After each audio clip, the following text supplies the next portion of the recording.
Greetings, chess players! My name is Chris Torres. This is Daily Chess Musings, and I am bringing you more live action from Northern California.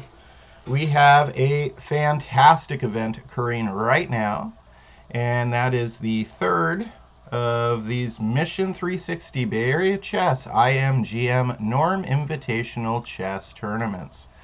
What all that means is that players from other regions are coming to Northern California, and players, grandmasters from other regions, are coming to Northern California to play against some of our players who are hoping to get their next get their next title. Maybe they're a FIDE master and they want to be an international master. Maybe they're an international master and they want to be a grand master. All of this is possible because of this group, and we'll talk about all the groups that are helping, but first let me show you Mission 360. There's the browser window, the Mission 360 Foundation, and about us. Again, FIDE Master Kevin Pan, 16 years old. There's Kevin. There's his mom. There's Eric Lee. There's Eric Lee scouting. FIDE Master Eric Lee. He's just started high school. I believe he's a freshman in high school now. Look at all these achievements he has so far, though. Like, by the time he finishes high school, it's going to be a full on page. They're going to have to, edit out some of the smaller ones, because, man. And then Josiah Stearman, graduating Cal, international master. These people are coming together and doing incredible things. It's not easy to organize chess tournaments of this stature. And wow, they've done 3 in 15 days, half a month, something. And we've been covering lots of rounds from all of them here on Daily Chess Musings, because when people are doing awesome things in California, I like to share. I like to share when awesome chess stuff's happening in my home state. So, let me get us back to the action on chess.com. And here we are. Let's take a look at what's going on. Interesting, we're seeing a game from Leonid Udison. That's nice. Sometimes we don't see those broadcast.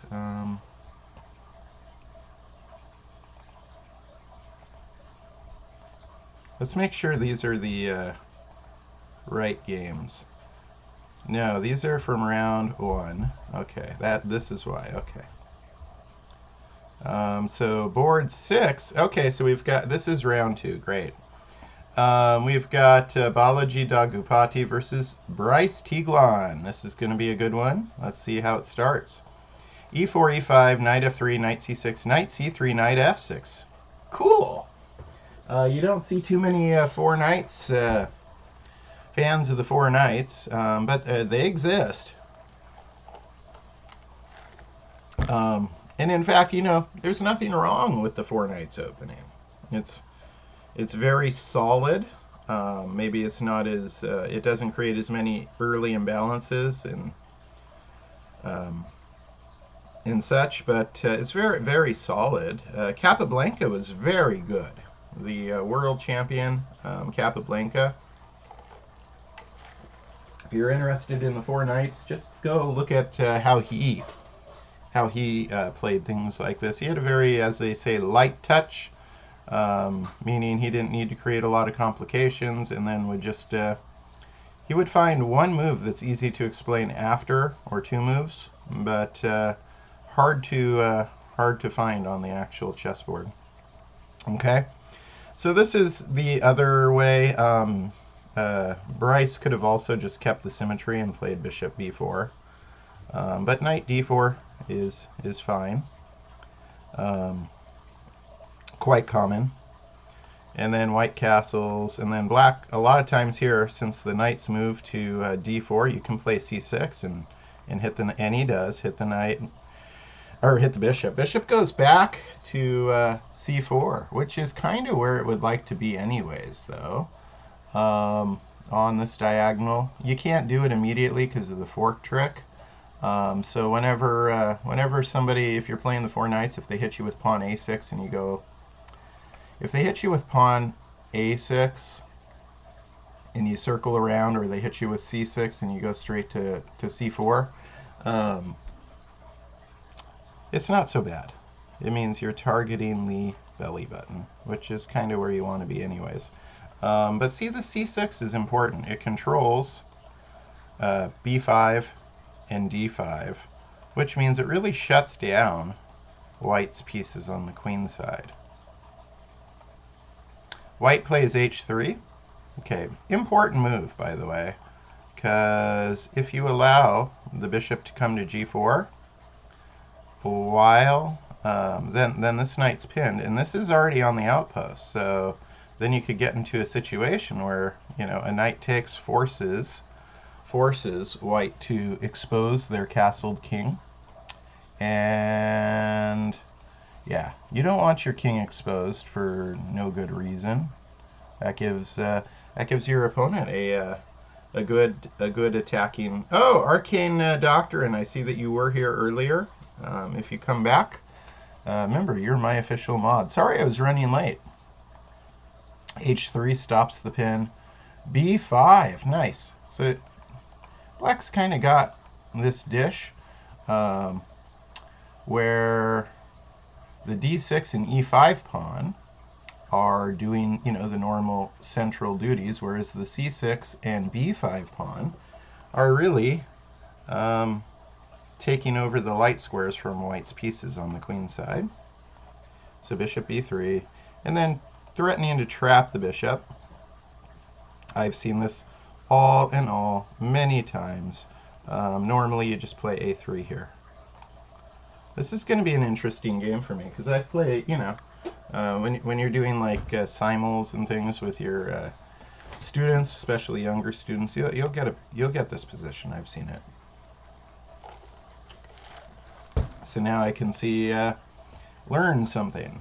Next time I'm doing that, play even a little better. All right, next board. Aha! So you know, I think we've already seen this position once in this tournament, but let's double check that it is. So d4, knight f6. Is this going to be a Nimzo Indian? No. Well, knight f3 is already played, so no, it's not. Queen's Indian, similar position, and in the Queen's Indian, sometimes black can do this cool thing of putting their bishop on a6 rather than the fianchetto. And that can be useful because it's targeting c4, and we're expecting white to fianchetto their own bishop. So it creates some interesting stuff. Obviously, defending c4 with b3, then this pawn can, since c4 is already played, then the bishop can come and say check. Right? And so, oops. Then, you know, white's got some options how to deal with this. Oftentimes we see bishop d2, because then if trade, then the knight comes and develops, and that's fine. Gives extra development. But the other way is simply bringing the bishop back to e7 and getting ready to castle yourself. Bishop g2, castle, castle, c6, bishop to c3. So white's bishop did a neat little maneuver there to get on the longer diagonal rather than the direct way because of the check, right? But you know, the problem maybe with the bishop being on c3 is that now white's knight cannot go to c3 right away. So they go to knight b to d2, knight b to d7, rook e1. So that tells you white's planning to play e4. A move like that just shouts to you, hey, I'm going to play e4. And before white can play e4, black plays c5. Cool. Creates a lot of possibilities. And then now, mega possibilities in the center of the board. Okay, so we touched in there. We've got a 4 knights, a queen's Indian. Let's see what we get on the next board.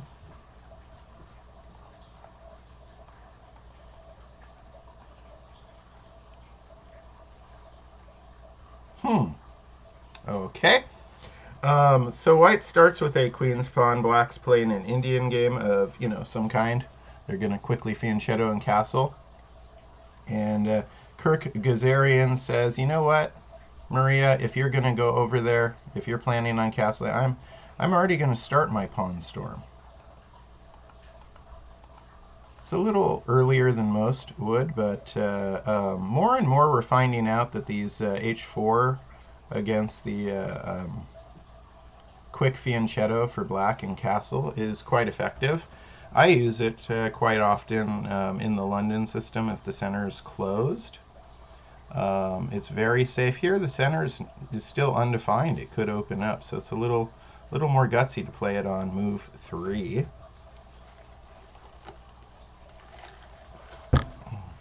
But this is looking fun. I mean, a lot of interesting possibilities. We've got this happening early, some tension between a6 and b5. Black's already got what I like to refer to as a halfway passed pawn on c5. The only thing that can stop it now is the b pawn, because the d pawn's already passed it. And that could be useful for them later. And they seem to be getting a really nice, she seems to be getting a really nice diagonal for her fianchettoed bishop. But again, white's got the pawn storm already started to disrupt the safety here. And Maria's not going to be castling queenside because she's already advanced those pawns, so she's pretty much guaranteed to castle kingside if she castles. And yeah, white is planning on disrupting that right away. Can't wait to see what sort of tricks Kirk has up his sleeve. Let's see. And that is what we've got so far. So again, 3 games. There are 5 boards. I'm not sure why we're not seeing the other games, but you know what? You can see the results in the games on dailychessmusings.com. You can see the results and the games on dailychessmusings.com.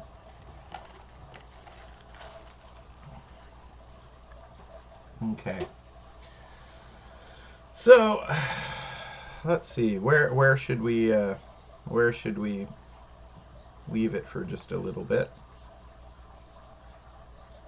We'll go back to Balaji versus Bryce.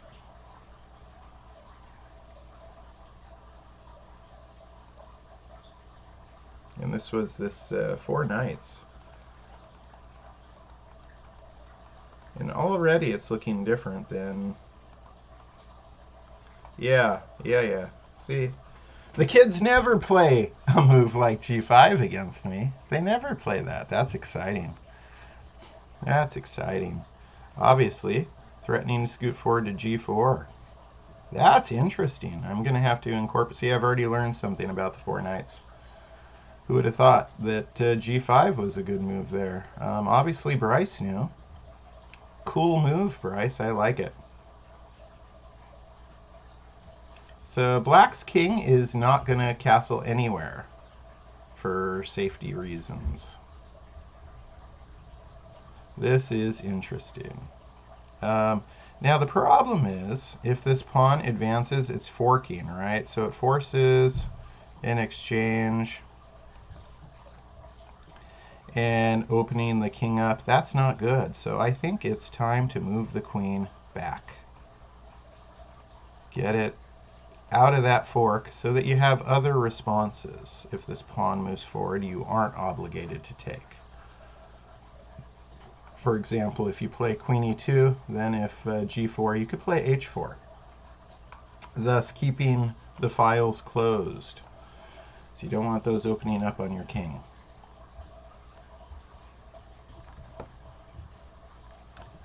If you are watching right now, feel free to say hi in the chat. This is live action from Northern California, and we'll be listed as that soon. I sent a nice note to the fellows at chess.com. There's a little bit of confusion because there were 3 of these. So it was listed as a past event. No. This is live happening right now. And I really, we're gonna learn a lot about the 4 knights. I've never seen this particular, and like I said, as a scholastic chess coach, you see the 4 knights a lot. I've never seen it quite like that with the G5 and the no castling for black. And then, as we said, white played rook e1, signaling that they're going to play e4. And now black is giving, and black is Joshua Daniel Ruiz Castillo from Colombia.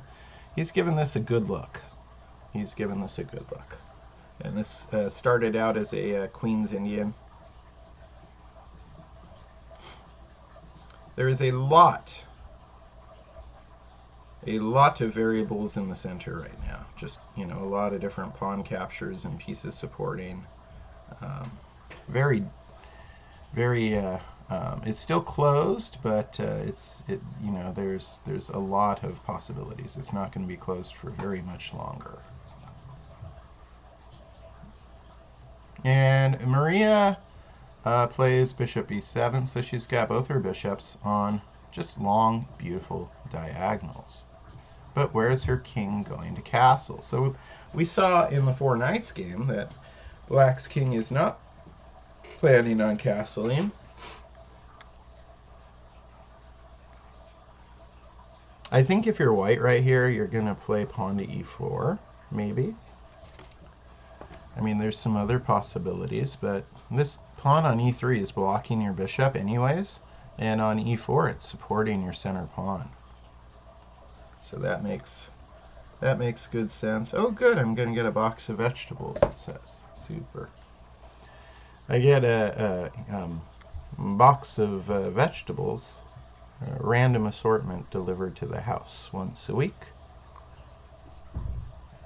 Whatever I'm not planning on eating, it gets turned into juice, and then I consume it that way. I just adjust my camera. Let's see if I... Oh, good, I didn't mess things up.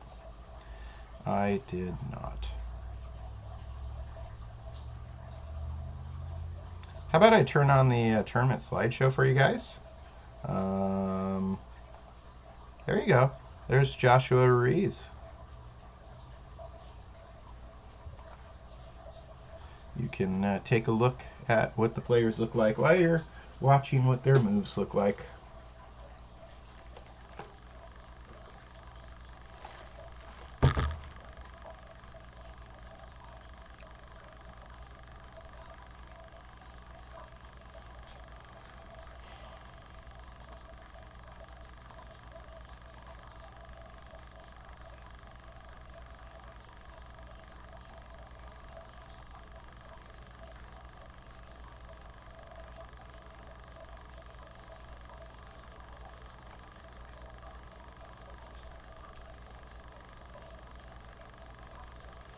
So the action, why did I do that? I meant to hit the move button. The action has started. The captures have started in David Berkes versus Joshua Daniel Castillo Ruiz, and he starts by taking with his pawn on c4.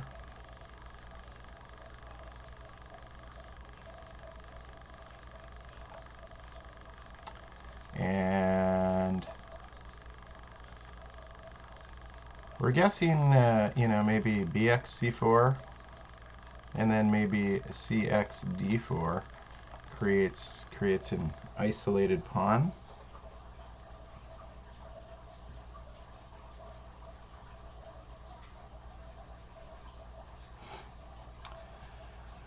And then knight takes, maybe.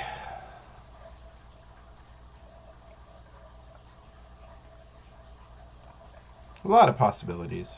A lot of possibilities. You know, maybe white can push a pawn and threaten a knight too. Very volatile situation in the center of the board. We'll see what David Berkes does. Grandmaster versus Grandmaster. So neither of these guys are here hunting norms. They've already got them all. They've got their titles.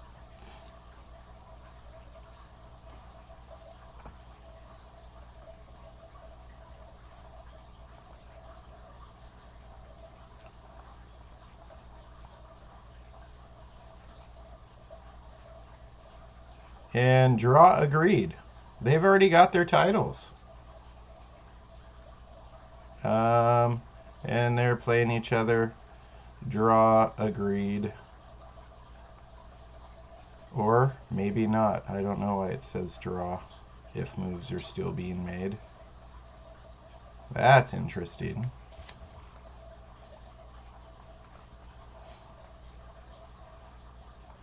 Is this oh, draw at this point. Okay, let's see if it really is a draw.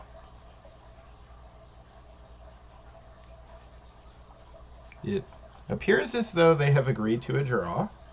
And I suppose it makes sense because they're both visiting the area. They don't need any norms. They already have their titles. Who wouldn't want to go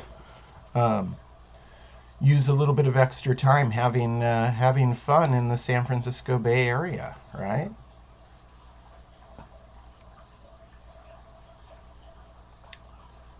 So that means we are now left with 2 games. Kirk Gazarian, we saw him win last night versus Maria Malika.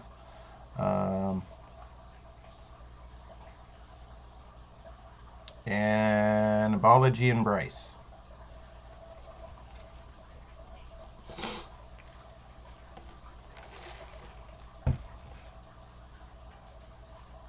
Excuse me. I was talking about the nice California weather, and all of a sudden, my nose started tickling. Because it is spring. In fact, yeah, baseball has started. Today is opening day. So I'm excited about that.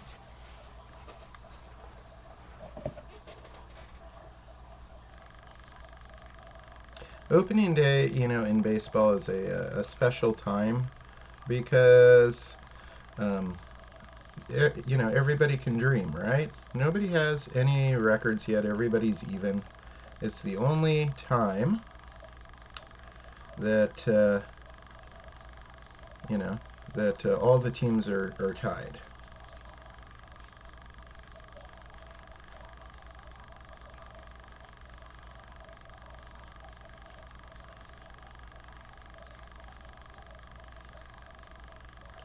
And despite the contractual problems the players and the owners were having, they're going to play 162 games. And so the neat thing about baseball is it's kind of it's a slow progression towards suspense. It's like a positional masterpiece. In chess, it is a slow progression toward high suspense, and I enjoy that. It's very gradual. So you start, and it's just a feel-good time on opening day. And then as you're, you know, getting through June and approaching the All-Star break, then you kind of start to worry if your record's not so great. And maybe you need to make some personnel changes in strategy. And then after All-Star break, things are a little more intense. And yeah, late August, things get really intense. And then, of course, postseason, right?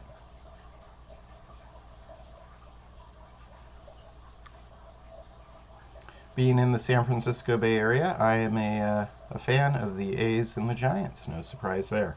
And in that order, I grew up in the East Bay. You kind of root for the team that your dad rooted for, right? Or roots for. For my family, that's the A's.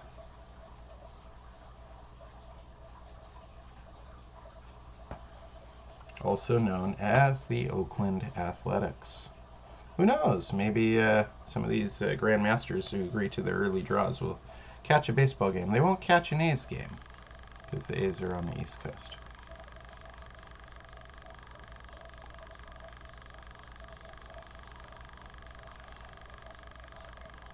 Let's see what's going on. So we started with the 4 Knights opening, and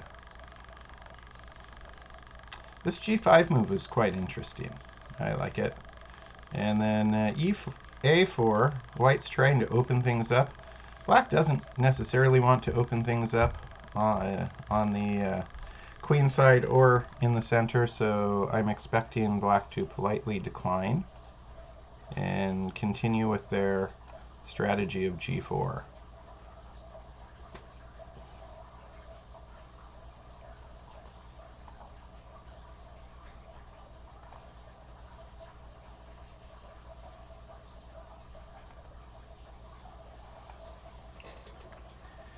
Why there is a break in the action,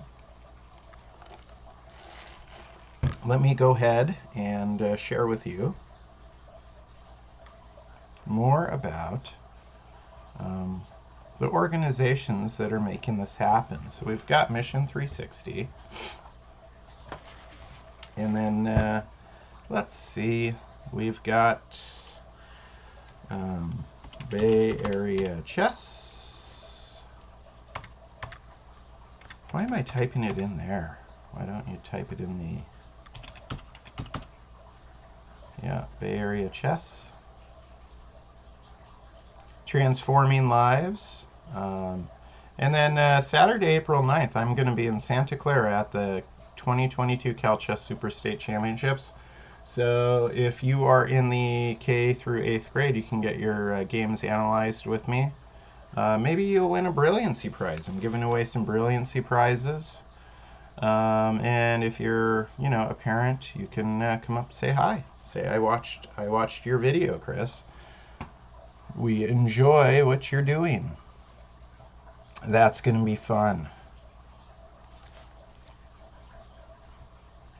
Inspiring, helping to inspire and teach the next generation. And then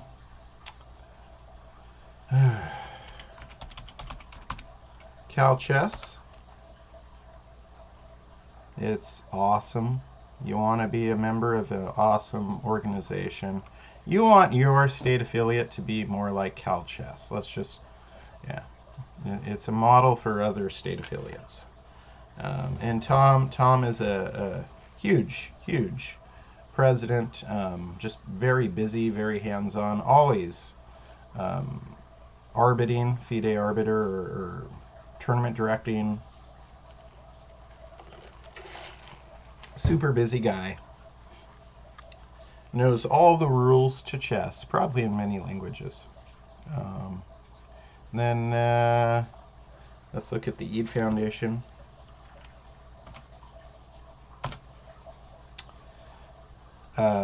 Again, this stuff wouldn't be possible without a nice donation from James Eid to help offset costs. And his foundation is also donating equipment and resources to programs in Nicaragua, Colombia, Lebanon, Bhutan, Niger, Uganda, Tanzania, South Africa, and Zambia. Amazing. And then, of course, one that you should just kind of subscribe to, honestly, so you get an email with updates every time I do something. dailychessmusings.com. It's called Daily Chess Musings because I post most days. Most days there will be new content. We've got a video library, bunch of chess problems, a blog, a free online chess club, a lot of events. I mean, all those who want to learn chess are welcome here. If you look at the blog,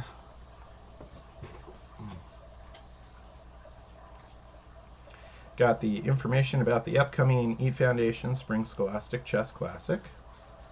And then here it is, the third Mission 360 GMIM Invitational Norm Tournament. And there's the video from last night, and there's the results from last night. So, and what you'll find is the schedule of rounds and all the results for the previous tournaments and videos easily accessible on my webpage. All right, so good about that. Let me switch back and switch back. Okay, let's see what's happened. Okay, so Maria did not play E. Wait, I'm getting my games mixed up. Okay. Ha! Don't get your games mixed. Was I? No. I was expecting E4 because I mean this pawn on E3 is just blocking your bishop anyways. It might as well scoot forward, support a pawn. Still not played. Yep. Still no E4. It could be coming still. White has a center pawn. Black does not. White has 3 pieces developed. Black has more. It has 1, 2, 3, 4, 5. 5 pieces developed. The rook didn't move, but it's developed because the pawns in front of it did.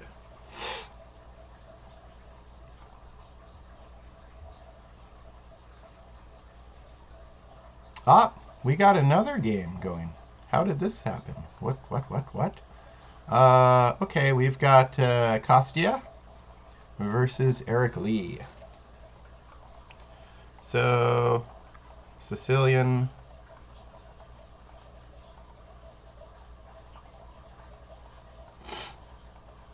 Let's get you caught up here.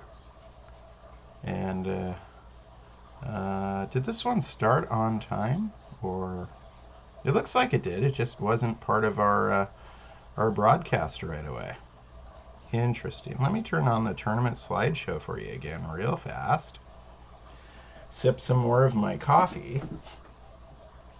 Answer a couple more messages. And we'll wait, see what happens.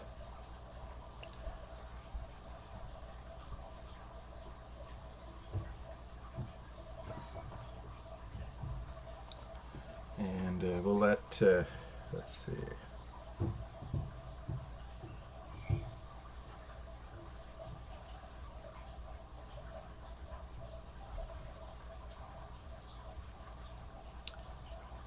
In fact, it would be a good time to take a break. I'm going to go ahead and run the ad. I will be back in 5 minutes.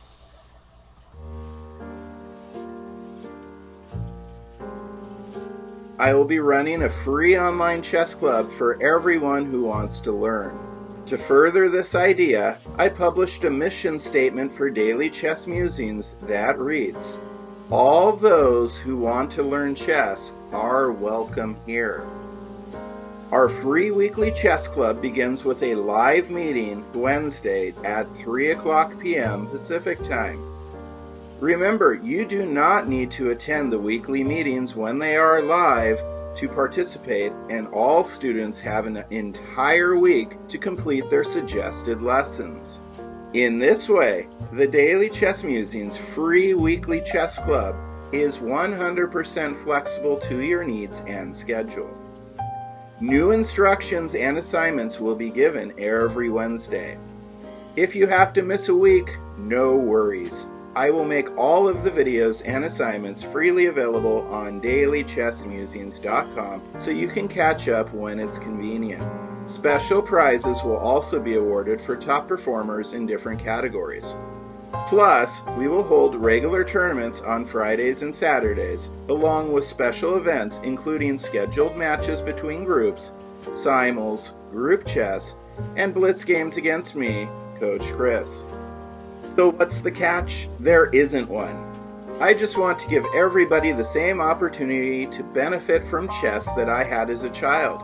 For over 20 years, I have paved the way for the success of thousands of children regardless of their entry-level skill. By training with me, you will gain the valuable tools and skills needed to excel as a chess player.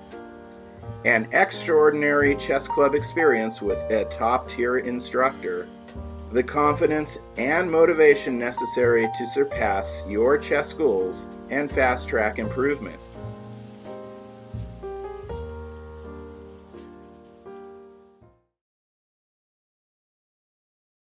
Hey everybody, Shelby from American Chess Equipment. That's www.amchesseq.com. We're the official chess supplier of Daily Chess Musings. Now, if you're a tournament chess player or just need some for the home, check out our new clocks here. This is our Bobby Fischer chess clock made by DGT. It's the DGT North American, just with different colors and way better instructions.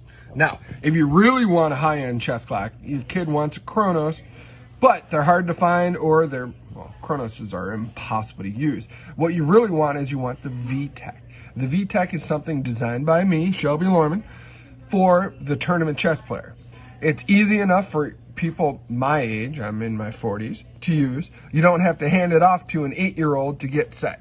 If you want something really cool, we can do customization for you. We can customize clocks, we can customize boards, we can customize scorebooks. If your kid has a habit of losing stuff and you're sick of replacing chess equipment, check out our items here. Now, if your kid has a habit of losing his chess clock, this is something that we can do for you that nobody else can. Looks like a normal, everyday, high-end chess clock, right? Now, let's flip this around. You can see it's got my face on it and everything else. This is a vinyl ink that's very hard to come off. So even if your kid loses it, nobody's going to be able to keep it. Something really nice for the house, you gotta check out our wood sets and boards right here. Now, if you want something nice for the house, I'd recommend something like this. This is our 20-inch pedestal board with our Zagreb set. Let me get this set up for you. Are we the end-all be-all for chess equipment? Maybe not. But we support Scholastic Chess, especially here in Southern California. And if there's anything you need, even if I don't sell it, I can help you find wherever you need to go.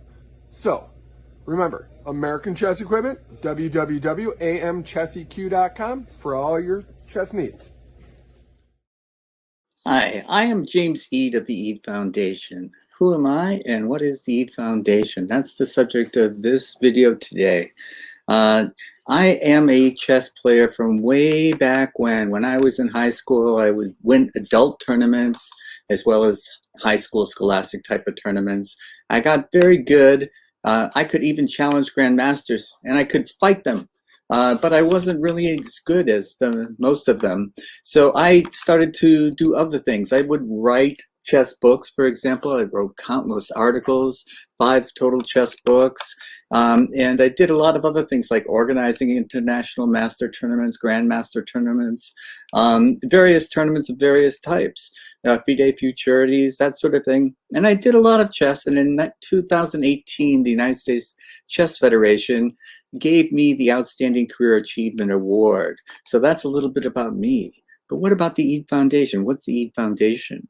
The Eade Foundation was started to help build communities through chess. Chess is what I did. Chess is what I knew. This is the way I could help other people. And by sharing what I had, the resources that I had with those who did not have those resources, I felt that I could make a contribution to society, however incremental it was. It was a contribution. And so I found that this was pretty successful. And it was successful because I would get things like this. These are children in Uganda. These are orphans in Uganda sending me a happy birthday message. And I would get, the Divine Chess Academy was one example. They had to make boards sets and boards out of the paper. And so I could send them real sets and boards so they could have resources to play. I helped in Zambia, South Africa, and other places. And this is what the EAT Foundation does. We help seniors too. Senior centers can start up and hold, because if we know that if they hold chess tournaments or chess clubs and start them, people keep their minds active. And if, even though it may not prevent something, a devastating thing like dementia or Alzheimer's, it can delay the onset of symptoms. So this is part of what the EAT Foundation does. The EAT Foundation also has the Arthur Award. The Arthur Award is given for chess excellence. Someone writes an essay every year, and this year's winner was Alexi Root from the University of Texas at Dallas. So these are some of the things that the EAT Foundation does. Help players, regardless of what language you speak, regardless of what country you're from, become part of the chess community. And if you're part of the community, you're never alone. So visit us for more videos on the Chess Files, Fridays, 1 p.m. Eastern Time. And I hope to see you then, because until then, let's stay connected, be part of a community.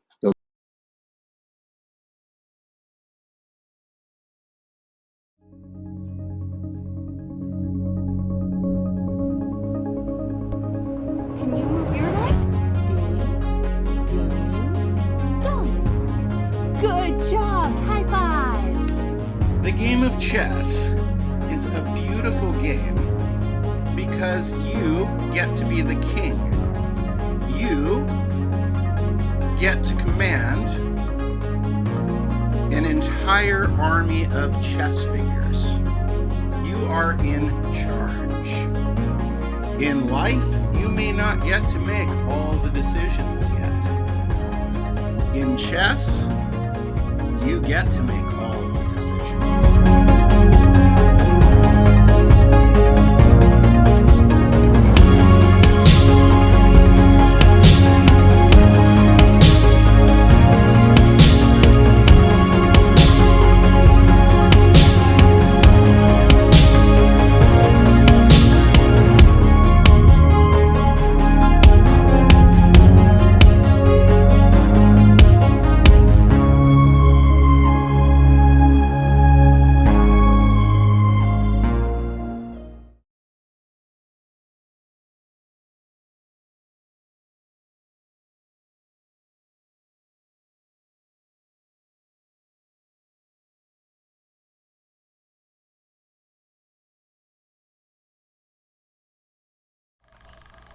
Greetings, chess players. My name is Chris Torres. This is Daily Chess Musings, and we are watching live chess, top-notch chess from the San Francisco Bay Area. In fact, from San Jose, California.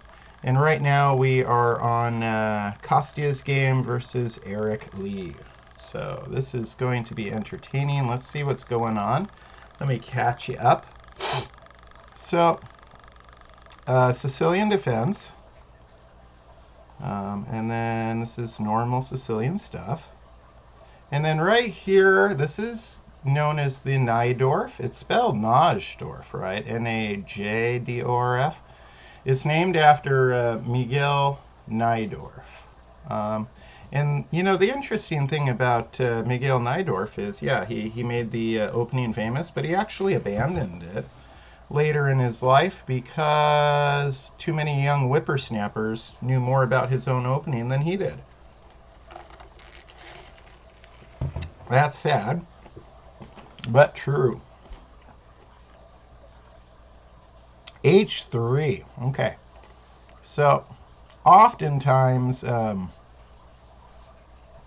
you might see F3. You're going to see some, you know, pawn action on the king side. H3, I believe, is the Adams attack, not named after Mickey Adams, the Grandmaster, but Michael Adams, not named after him, named after Weaver Adams. Weaver, there's a name you probably haven't heard. And the idea is simple, you know, get H4, get G5, start attacking.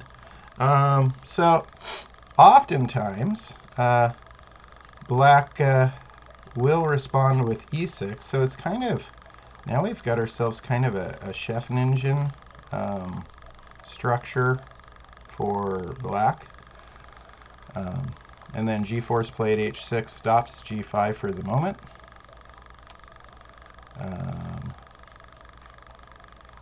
Bishop e7, bishop e3. So an Adams attack. Getting into a chef engine. And, you know, let's see. All right, so white is obviously preparing to castle queenside. And black's going to be castled kingside. And white's already started their pawn storm. So black shuts down, preemptively shuts down g5 even more. And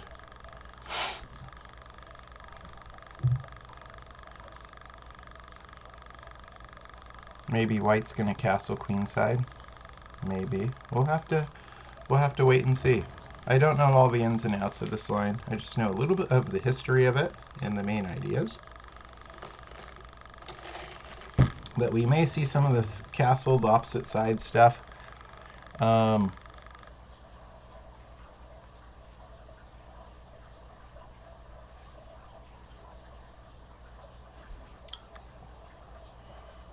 It's good coffee.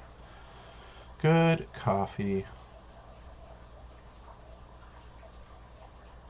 And what do we got going on here since we left? All right, so we had the Queen's Indian. With the early h4 move, remember? That was fun and interesting stuff. And then, in fact, Kirk wasn't able to produce that, you know, early knockout with his h4 move, and does castle, which means h4 has created more weakness around white's king. It could be, you know, it could be a platform, certainly, for like knight g5 at some point. But right now, the pawn on h4 has made white's king less safe than black's. And black's got a knight on the rim, but I don't think it's going to stay there very long. You know, maybe they're going to try and get knight on b4 soon. And then, actually, it's black's move right now. So I think it's time to start opening up this diagonal for your light bishop. So maybe knight takes d5 is really pretty, because check it out. It helps to open up this diagonal, and it moves something out of the way of that diagonal. So one move helps both bishops simultaneously. So I'm going to go ahead and log my prediction for knight takes d5.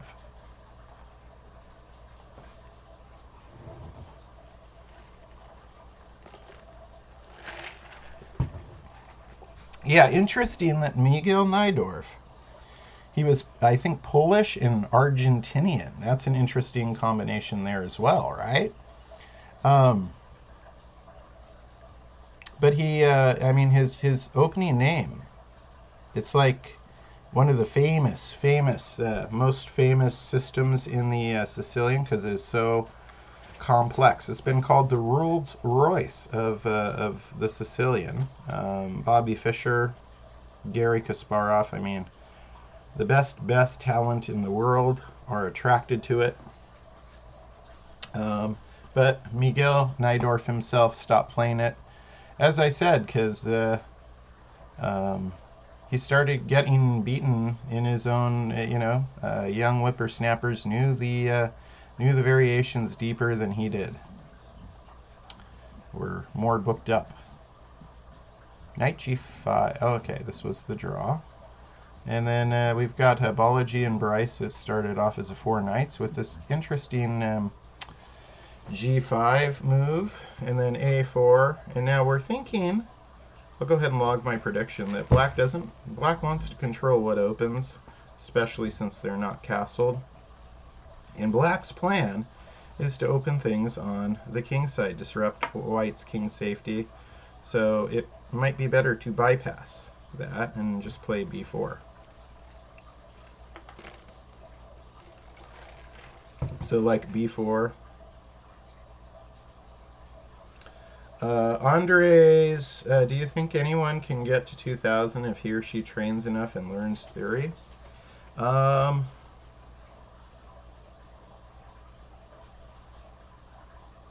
a good question. I think what you want to do is, instead of you have to look at where people are starting as well, and a healthy way is to look at improving.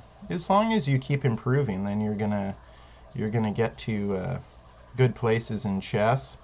I think it should be attainable, but yeah, you're gonna, the first thing, depending where you are in chess, you should learn your endgames and your tactics. Spend a lot of time training on tactics, learn your basic endgames.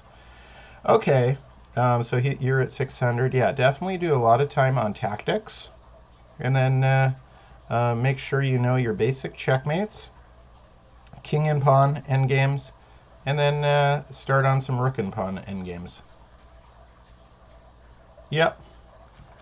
So you're on your way. Next, you should learn to do a checkmate with just a king and rook. Then he says that he knows how to mate with queen, 2 rooks. Oh, and 1 rook. Okay. Then you should learn how to do a checkmate with king and 2 bishops. Work on that, and then work on king and pawn endgames and tactics.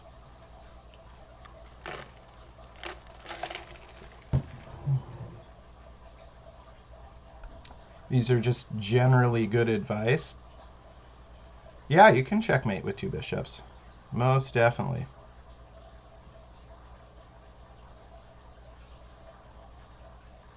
I'm going to be releasing a lot of videos. I may have already covered it on Daily Chess Musings in our video library. If I have not, I'll go ahead and get that up soon.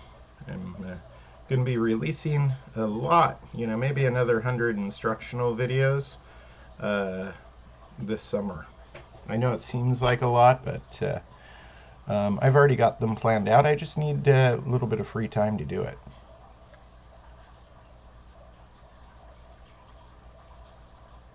Good. Puzzles are great. In middle game, depending what openings you're playing and such, different structures arise, and oftentimes, you want your pieces to see more squares, have more scope. You want your opponent's pieces to see less squares. Got to analyze all your checks, captures, and threats. I talk about a lot of these in the what's the series? To the point videos on dailychessmusings.com. They're in our video library. Go take a look.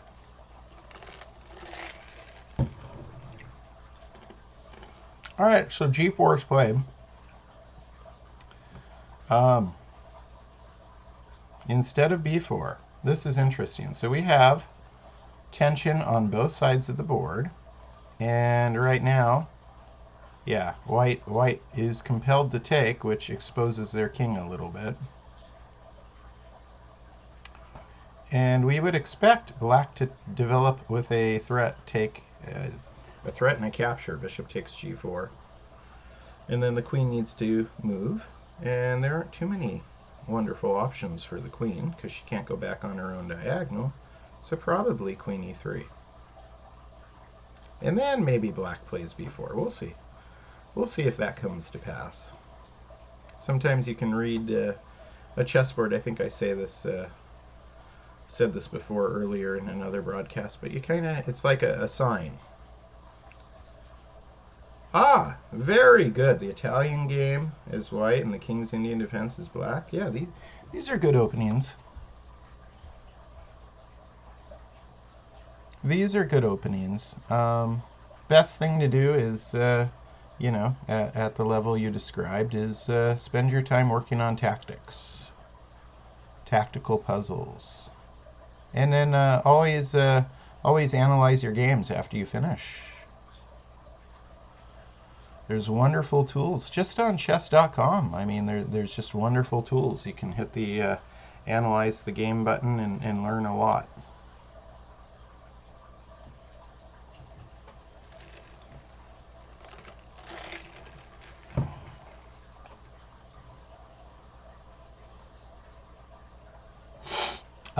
Tizite, thank you for the follow. I see that you followed me 16 minutes ago. Thank you.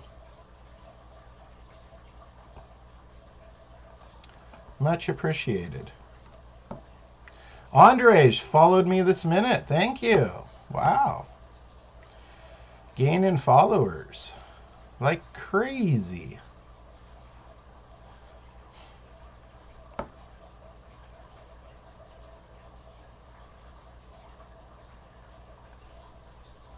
So queen e3 and then pawn b4 is, yeah, I mean, it's just closing down the action on the side while attacking the knight. Then the knight's got to move, right? Maybe knight e2.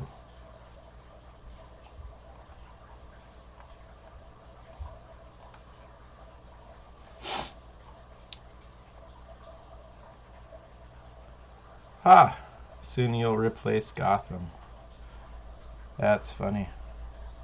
I'm not here to replace anybody. I'm just here to share. I have a unique perspective on chess because I'm well, first, I'm a correspondence chess master. I've been teaching chess for 25 years in Northern California.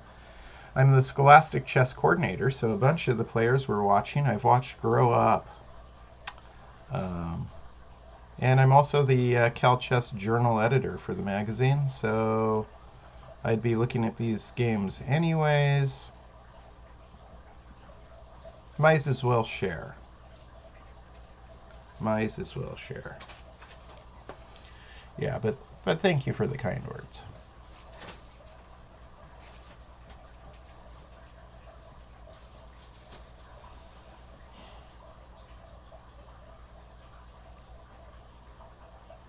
Okay.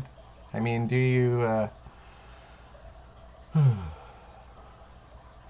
Maria's bishops are looking really good. By taking, you disconnect the rook from its friends, the queen and the other rook in the back rank, and you get rid of one of those good bishops that Maria has.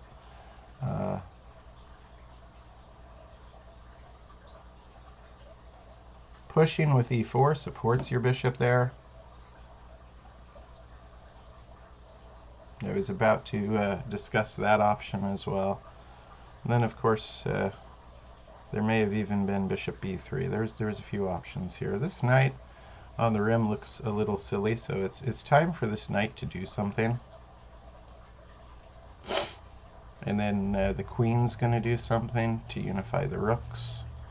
But I think probably the knight first.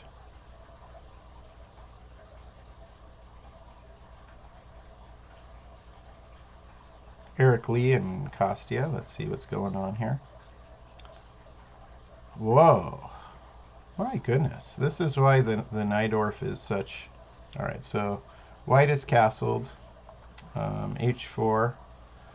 Kostya is working on opening up his lines of attack. He put a rook on g1 for a reason, right?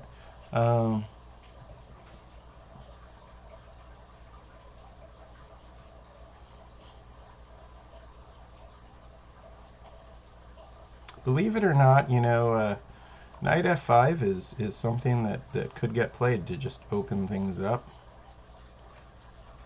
This is why, you know, this is the Rolls Royce of chess openings, the Najdorf Sicilian.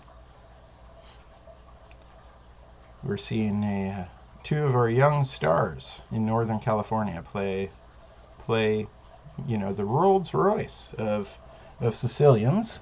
The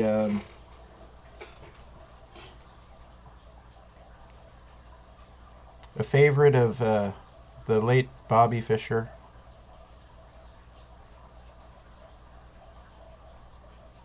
And really most of the top players, most of the world champions since Bobby Fischer have played the Najdorf a lot from both sides.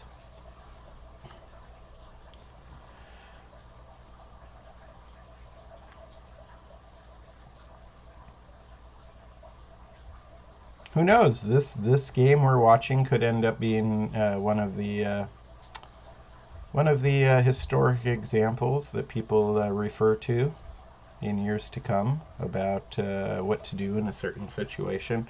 You gain a lot of understanding of the chess openings by studying the games of the players who played them better than, and understanding those games rather than doing brute memorization. So a lot of chess players have played precedents. Yeah, we talk about legal precedents in the courtroom. Well, there's precedents in chess. The great players who preceded us.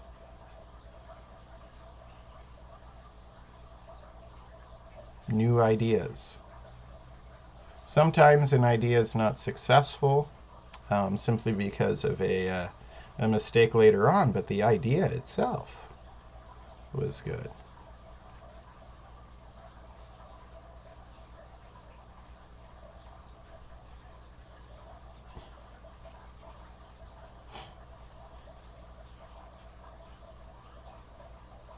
Okay.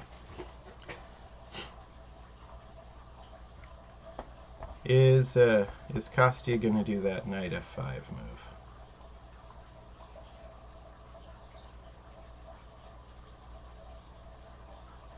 Or are we going to see some fireworks? I think he's strongly considering it.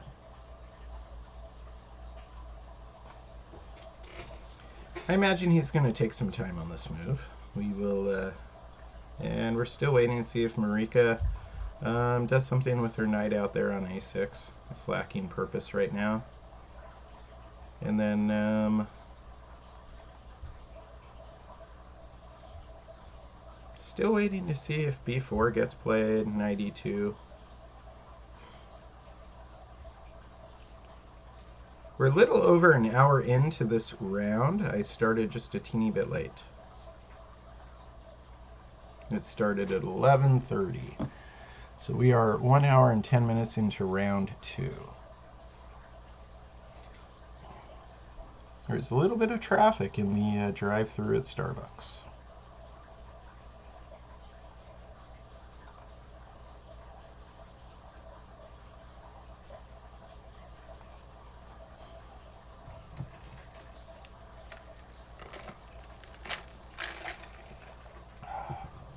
We had a quick draw between the two grandmasters who have traveled here. Makes sense. Now they can go out and enjoy the day. They already have their titles.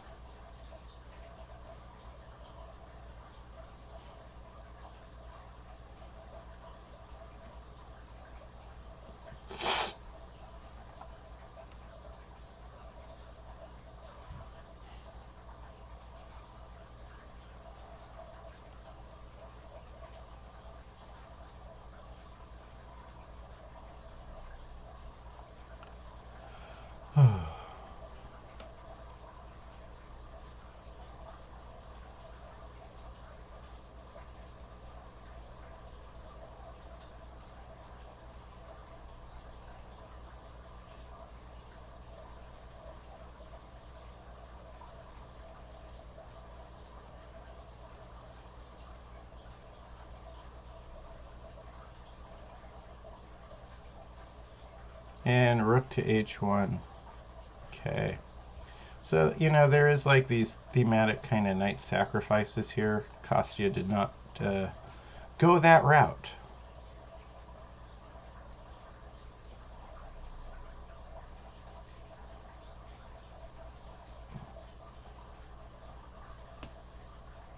Takes the open file. Black cannot contest him for it right now. Black cannot contest him because their back rank is not connected. White's back rank is connected. So the open H file is just a wonderful place for white.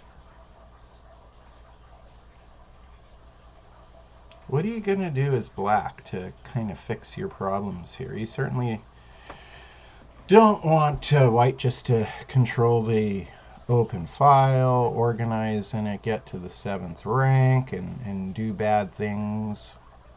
You gotta get your rooks coordinated at some point.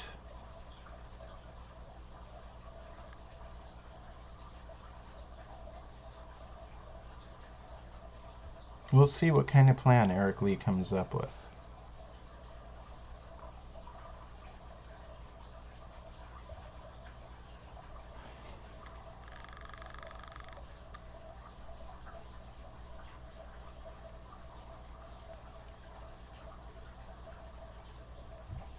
In the meantime, and it's a little out of my realm of expertise.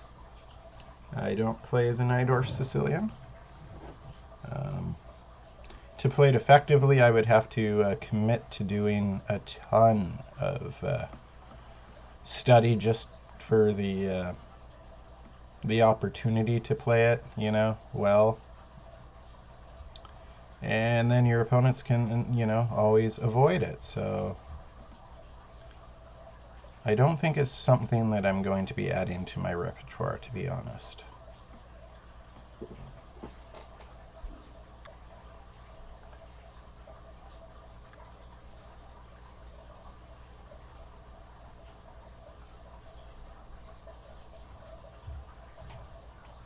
But it's something that I can appreciate, how much hard work the players who play it and play it well have put in.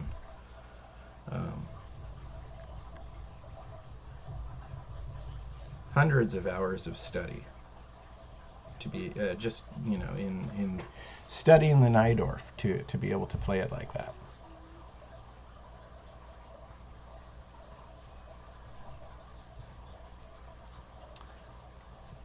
Again, the time controls in this tournament are G90 with a 30-second increment.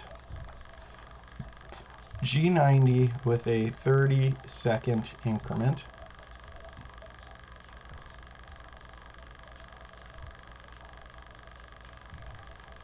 Let me go ahead and turn on the tournament slideshow for you so you see what the players look like.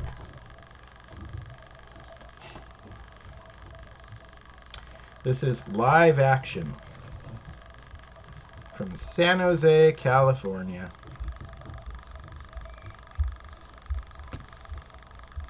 San Jose, for people that don't know, is a big city a little south of San Francisco.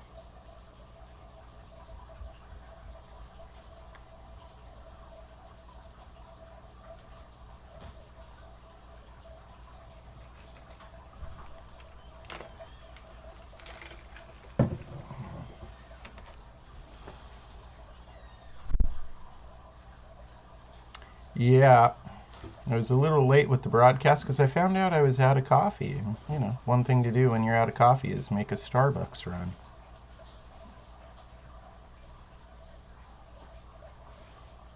In fact, I think I'm going to combine. Okay. Let's not spill our beverages, Chris. Let's try not to do that in the office.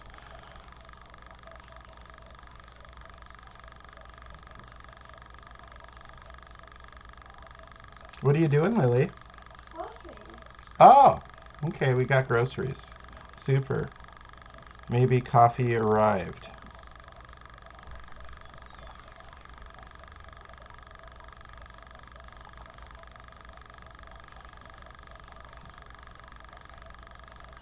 So we are waiting. We are in a waiting pattern right now.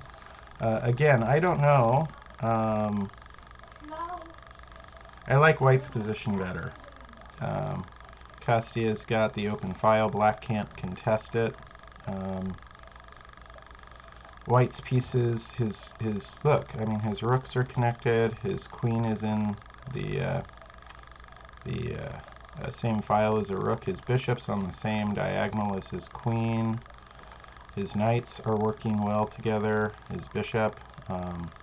These knights and these bishops help control a lot of important and have light square possibilities. In fact, he could throw one knight away to open things up and use his superior pieces quite easily.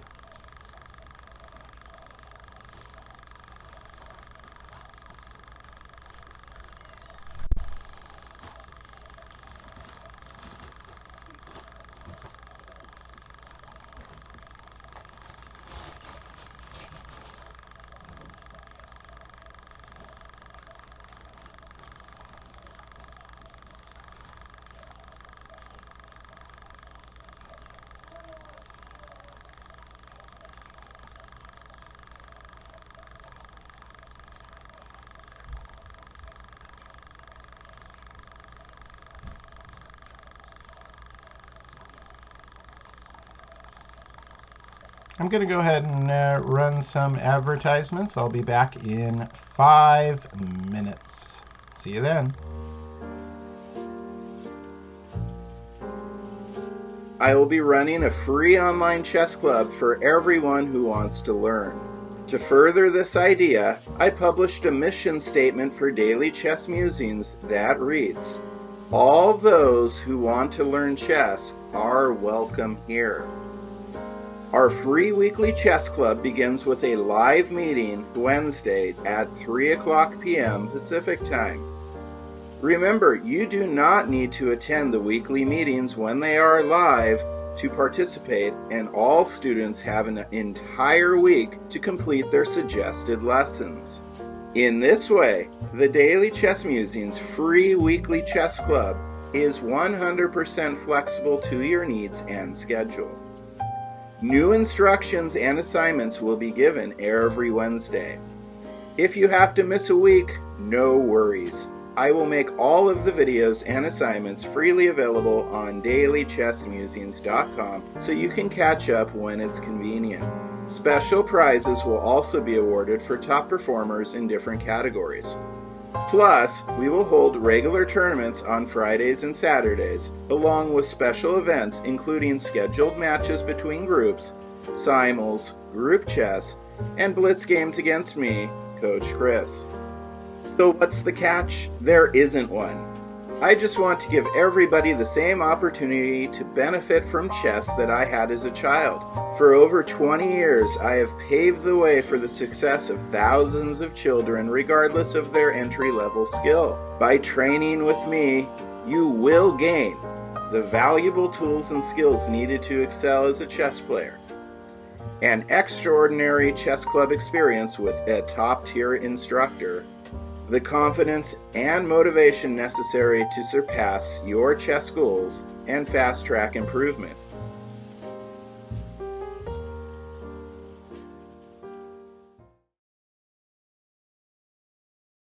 Hey everybody, Shelby from American Chess Equipment. That's www.amchesseq.com. We're the official chess supplier of Daily Chess Musings. Now, if you're a tournament chess player or just need something for the home, check out our new clocks here.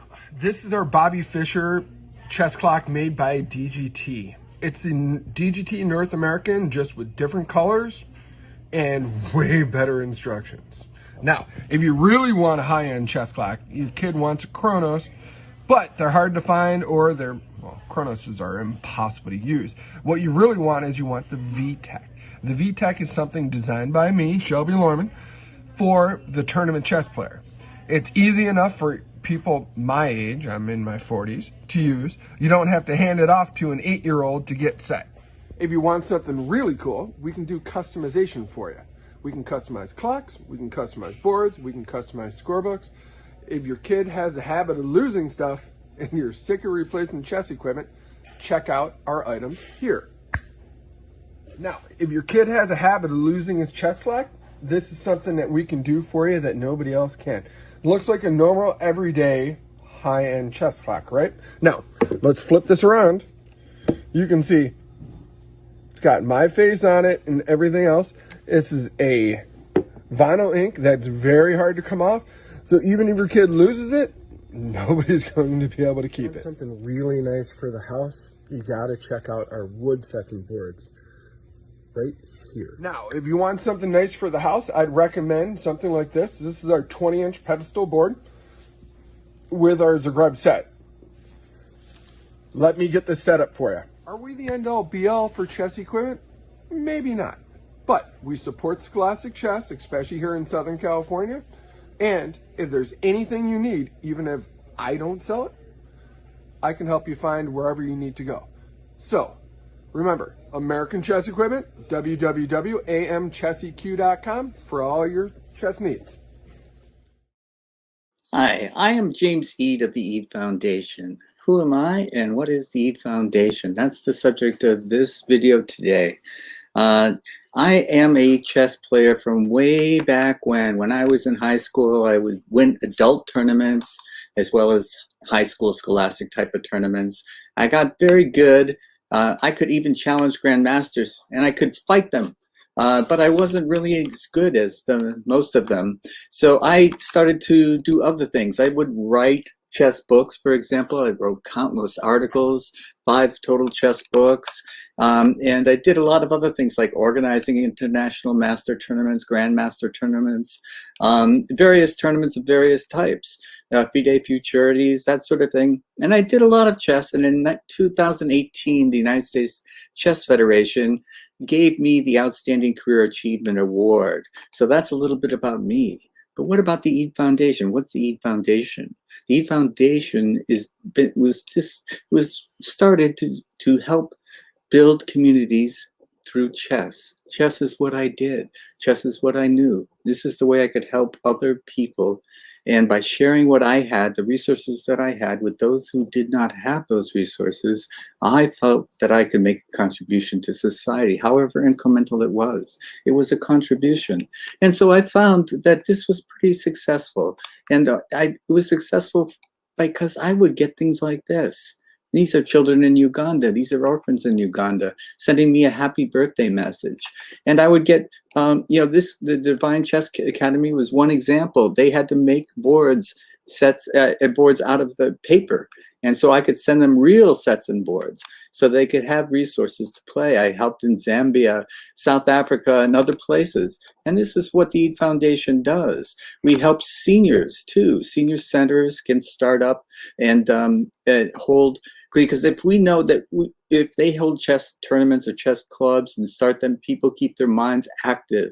And even though it may not prevent something, a devastating thing like dementia or Alzheimer's, it can delay the onset of symptoms. So this is part of what the EAT Foundation does. The EAT Foundation also has the Arthur Award. The Arthur Award is given for chess excellence. Someone writes an essay every year, and this year's winner was Alexi Root from the University of Texas at Dallas. So these are some of the things that the EAT Foundation does. Help players, regardless of what language you speak, regardless of what country you're from, become part of the chess community. And if you're part of the community, you're never alone. So visit us for more videos on the Chess Files, Fridays, 1 p.m. Eastern Time. And I hope to see you then, because until then, let's stay connected, be part of a community.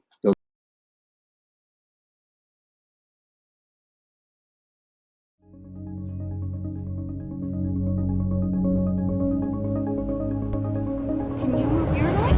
Ding, ding, dong. Good job! High five! The game of chess is a beautiful game because you get to be the king. You get to command an entire army of chess figures. You are in charge. In life, you may not get to make all the decisions yet. In chess, you get to make all the decisions.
And I am back. Welcome back. My name is Chris Torres. This is Daily Chess Musings, and we are watching live action from the Mission 360 Bay Area GM-IM Norm Tournament number 3, round 2. So we've got top players. And if they have an IM, if they have an FM, they're trying to get that. They're trying to level up. These are the tournaments you play in when you want to level up. Exciting stuff. Let me turn on the tournament slideshow for you. And that way you can see what the players look like if you don't already know.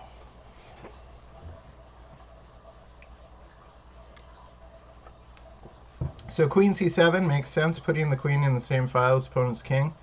And preparing a, maybe castle queenside.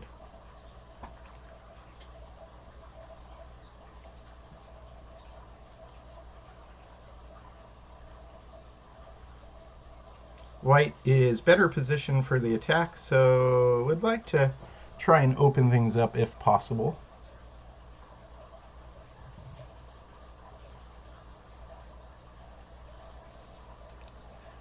Let's move to one of the other boards, see what's happening. Then we've got interest. Oops, I hit the wrong button. All right.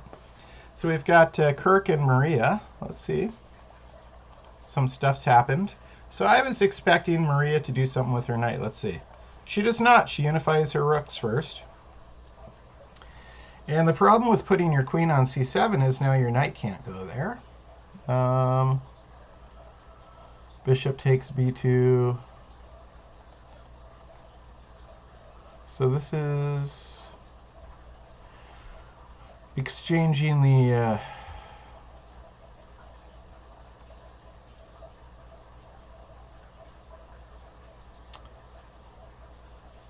and gaining activity for the rook. And then the black bishop retreats right away. So now I have to wonder, are we going to see, remember this early h4, it was like played on move, what, 3? Are we going to see h5 now?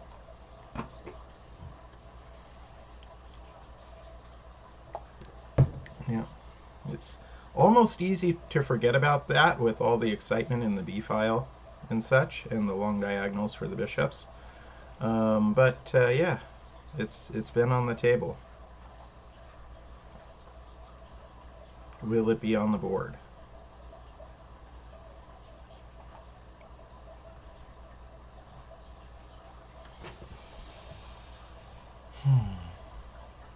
And I was expecting black to play b4. Bryce has taken a long time. Remember, he does not get any extra time added. There's no time control. It's G90. There's no second time control. It's G90 plus 30 seconds. So you start with 90 minutes and you get 30 seconds per move. But your time ticks down because generally you're using more than 30 seconds to make a move. And Bryce has been using a lot of time here. Both these guys are already international masters, and so they are looking to earn their grandmaster norms and or titles. That's why these tournaments are so fun to watch. That's why you see more fighting chess take place, because if you're going to earn a norm, you're going to have to win a lot of games. Drawing will not get you there.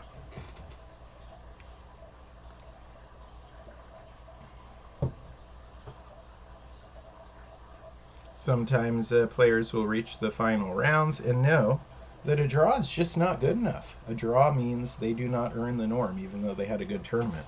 They must win.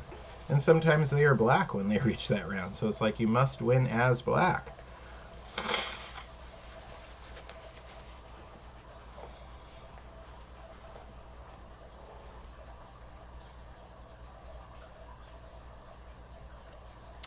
So I will not be on the broadcast this evening. I will try and see if somebody else is going to carry it, and then place the link on dailychessmusings.com for you. I have other lessons, chess activities scheduled, and then again, let me show you the calendar.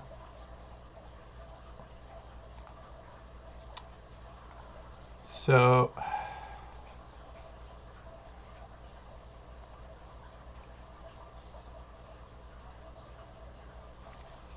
here's the event overview. Nope, that's the wrong event. Here we go.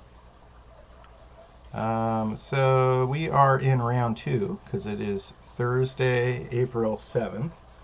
Round 3 is tonight at 5:30. I have other obligations, chess related, so I will not be doing that. Then round 4 is Friday, April 8th. I'm not sure yet,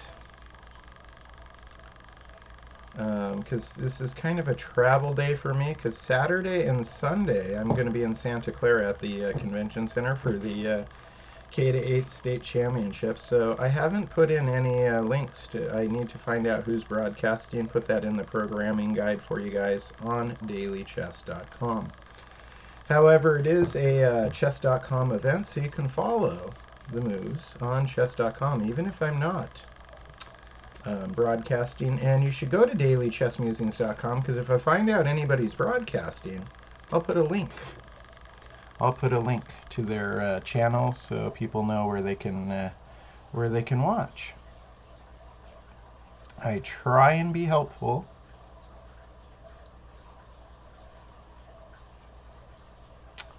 And let's switch back. There I am, and there's the board. Waiting for Bryce Teaglon to make a move.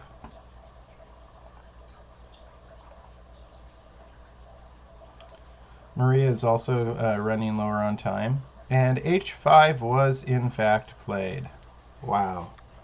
Okay, so, you know, Kirk is really playing attacking chess. He started with a win last night. He gets himself another one today. He's on his way to getting that IM title, right? That would be very exciting.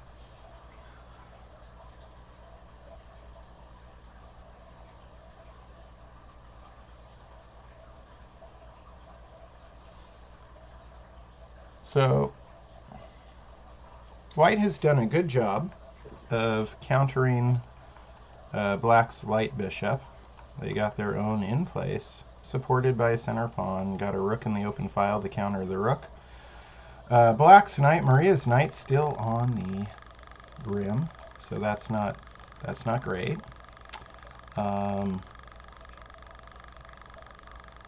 And I mean, if it were to try and go to like b4 or something, then White could play a3, right?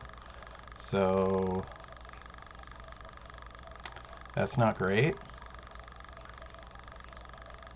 I think this queen wants to move, so the knight can go there, but it's not like you have a couple moves to do all this, because right now White's got a pawn threatening to disrupt your fianchetto shield for your king. And let's not forget that the bishop is pinning the pawn on f7. So if there is a capture, it has to be with the h-pawn.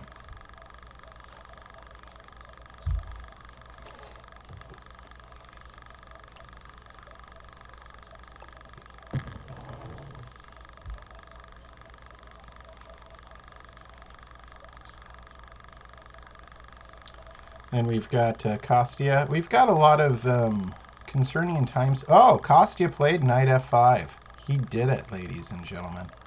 Here's the gutsy move, knight f5. All right, so if e takes the knight, then this knight can come up. See, this is it may look surprising to you, the knight f5, but it's stuff I've seen a lot in these kinds of Scheveningen and Najdorf structures. It's almost par for the course. You see it from very strong master level players. Because the minute e6 takes f5, it opens the door for knight d5, right? And yeah, I like white's position here. I like white's position. Knight f5. I always want to give a move like this an exclaim. Even if, like I said, it is par for the course for the kind of position we're in. It's just awesome. If you don't take, then this knight is adding a third attacker on d6. If you do take, then this knight's coming in, right? If black does take, then white's other knight is moving in.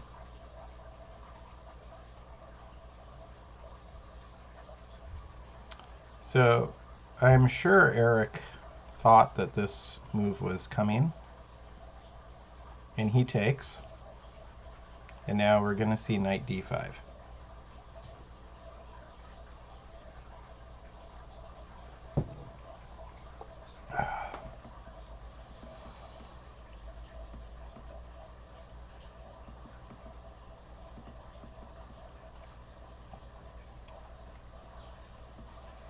Any fans of Kostya in the on the broadcast tonight? Go ahead and say hi.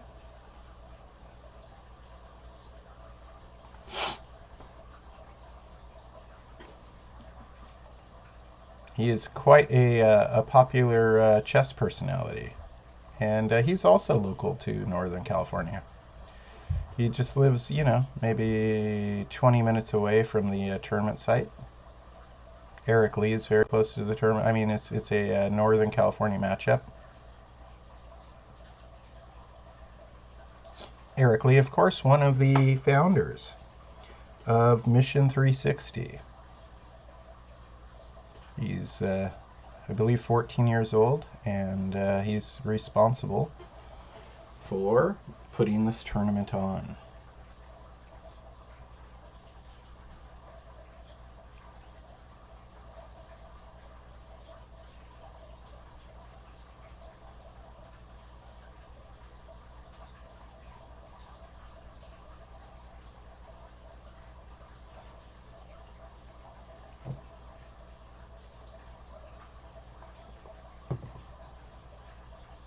Let me show you some pictures of the players.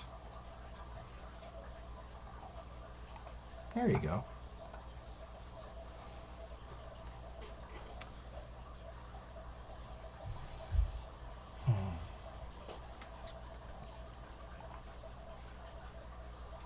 See what we got going on here. Remember this h5 was played, and oops, I'm clicking the wrong buttons a lot today.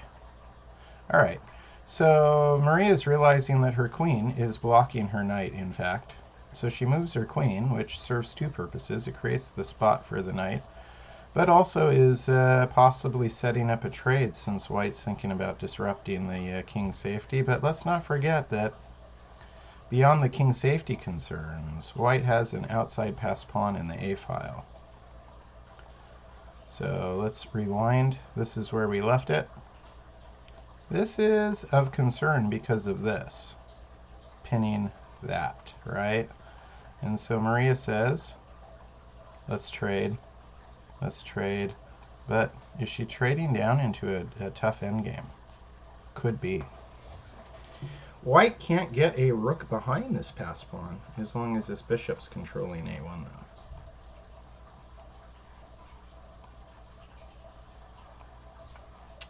So we shall see.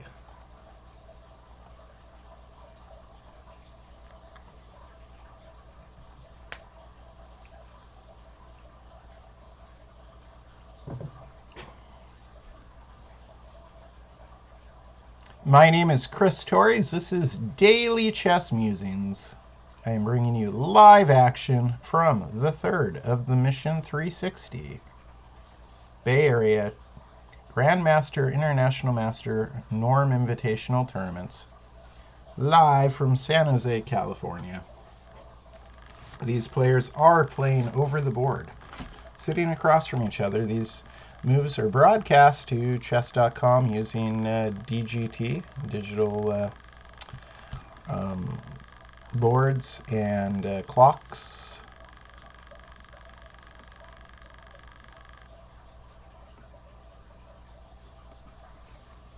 It's cool technology.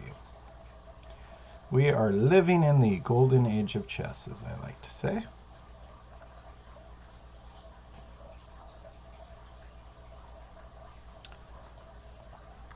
Alright, so queen did go to e3.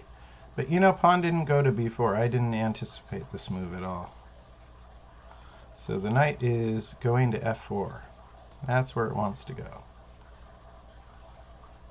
I did not anticipate that.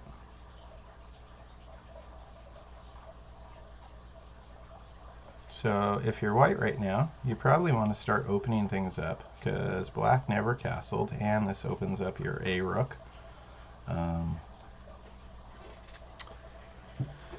But perhaps you need to be a little concerned about this knight f4, rook g8, bishop h3 stuff.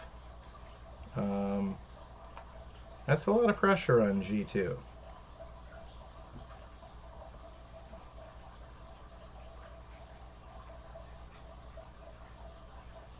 Yeah, you got to be a little concerned about that, right, ladies and gentlemen? Cool. Excellent, Bryce. I didn't expect this knight h5 move, and I kind of like it. Excellent chess.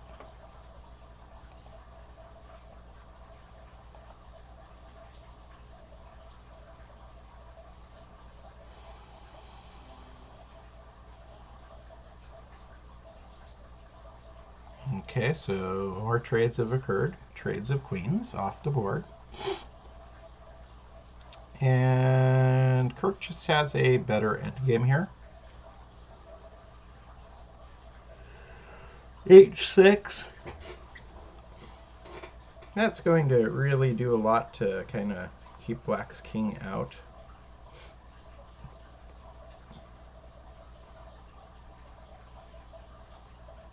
Of the endgame. These two pawns are just, oops, these two pawns are just stationary targets. But white's big plan is this a2 pawn. The a2 pawn will likely be the hero of the game.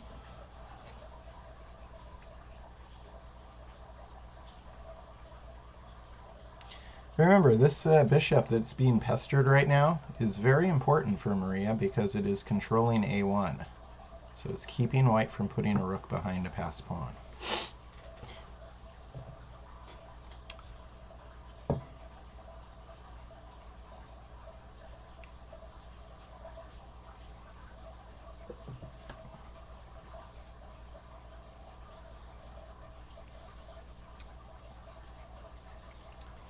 Plans for the day. My plans for the day are to broadcast this round. Find out if somebody's going to do the next round this evening, because I have some classes I'm teaching. And then before my classes, prepare my lesson plans while watching opening day. Baseball. Baseball is back.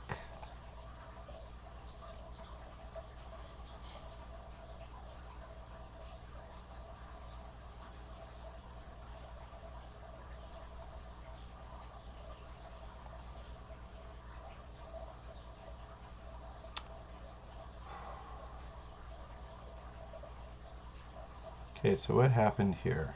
All right, so knight f5, ex f5, knight d5, attacking the queen. And then queen to b8.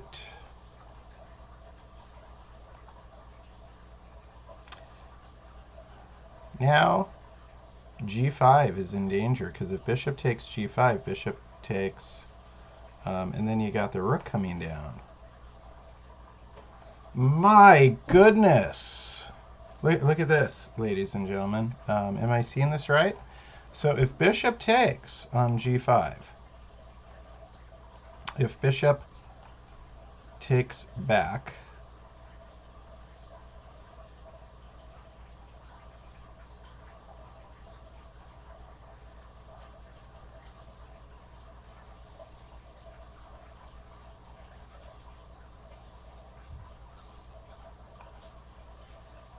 if this rook does anything, then the white's rook can move down. So I'm calculating these possibilities, but if bishop takes and bishop takes back, there is all sorts of serious things. It might even be best to, I really got to think here. Calculation time.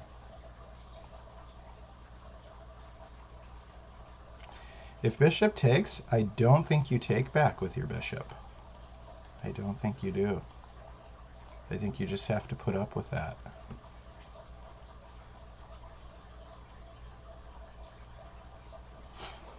So we are expecting Kostya to play a really, really powerful move right now.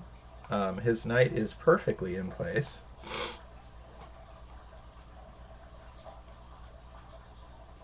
His rook is perfectly in place. And if he changes the arrangement of black's pieces just slightly, things can crumble very quickly in black's position. This is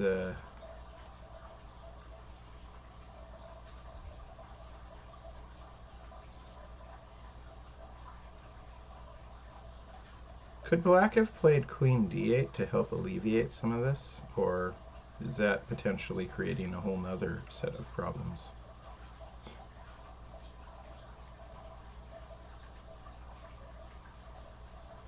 It's a very complicated position. This is one of those I'm going to have to run through later on and do some deep analysis on. I'll probably post some of my thoughts to the Daily Chess Musings blog.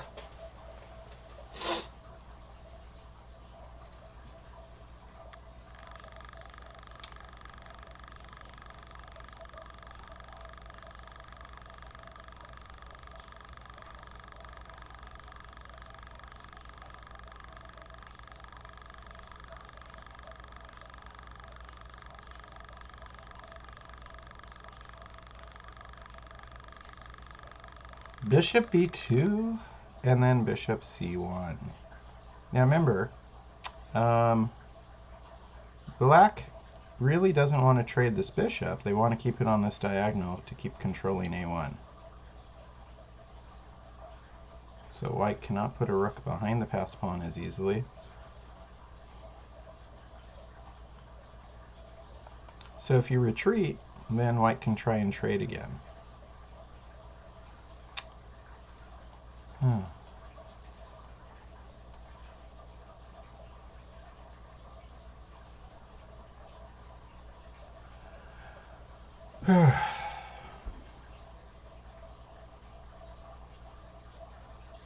Or just take, right? Just take with the knight. What am I saying? I'm getting a little tired.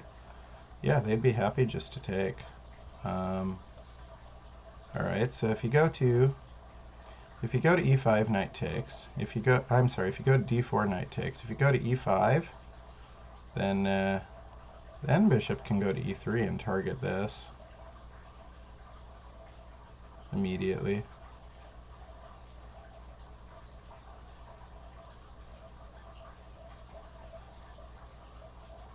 Because if bishop e5, obviously you wouldn't want to take with your knight because you would lose a rook, right? Right.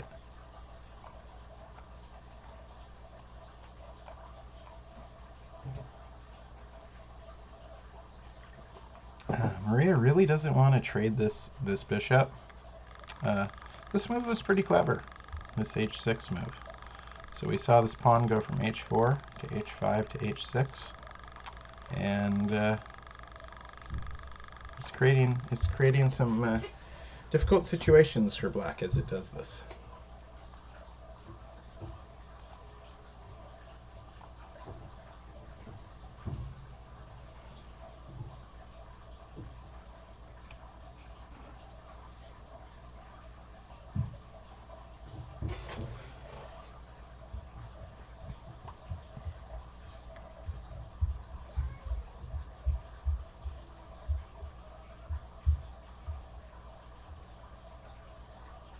And this was this 4 knights game.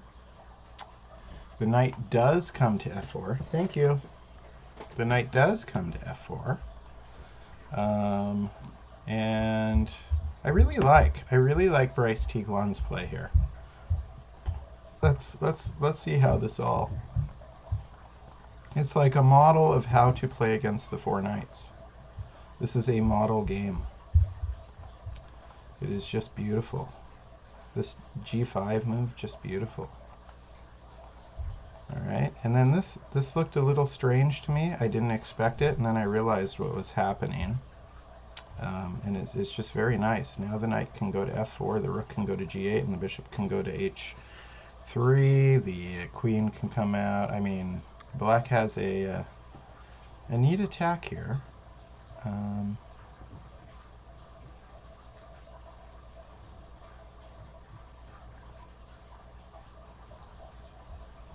If it works, it'll be a model game. I've never quite seen this approach.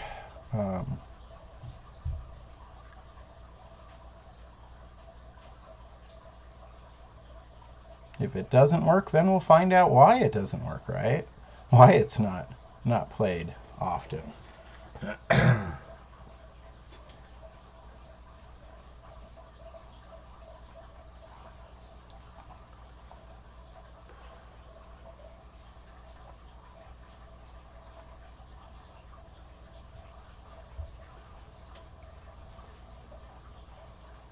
I'm going to go ahead and play a commercial, and I may have a surprise for you when we get back. So don't go anywhere.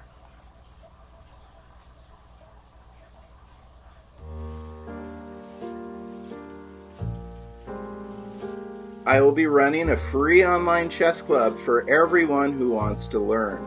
To further this idea, I published a mission statement for Daily Chess Musings that reads, "All those who want to learn chess are welcome here." Our free weekly chess club begins with a live meeting Wednesday at 3:00 p.m. Pacific Time. Remember, you do not need to attend the weekly meetings when they are live to participate, and all students have an entire week to complete their suggested lessons. In this way, the Daily Chess Musings free weekly chess club is 100% flexible to your needs and schedule. New instructions and assignments will be given every Wednesday. If you have to miss a week, no worries. I will make all of the videos and assignments freely available on dailychessmusings.com so you can catch up when it's convenient. Special prizes will also be awarded for top performers in different categories. Plus, we will hold regular tournaments on Fridays and Saturdays, along with special events including scheduled matches between groups, simuls, group chess, and blitz games against me, Coach Chris. So what's the catch? There isn't one. I just want to give everybody the same opportunity to benefit from chess that I had as a child. For over 20 years, I have paved the way for the success of thousands of children regardless of their entry-level skill. By training with me, you will gain the valuable tools and skills needed to excel as a chess player.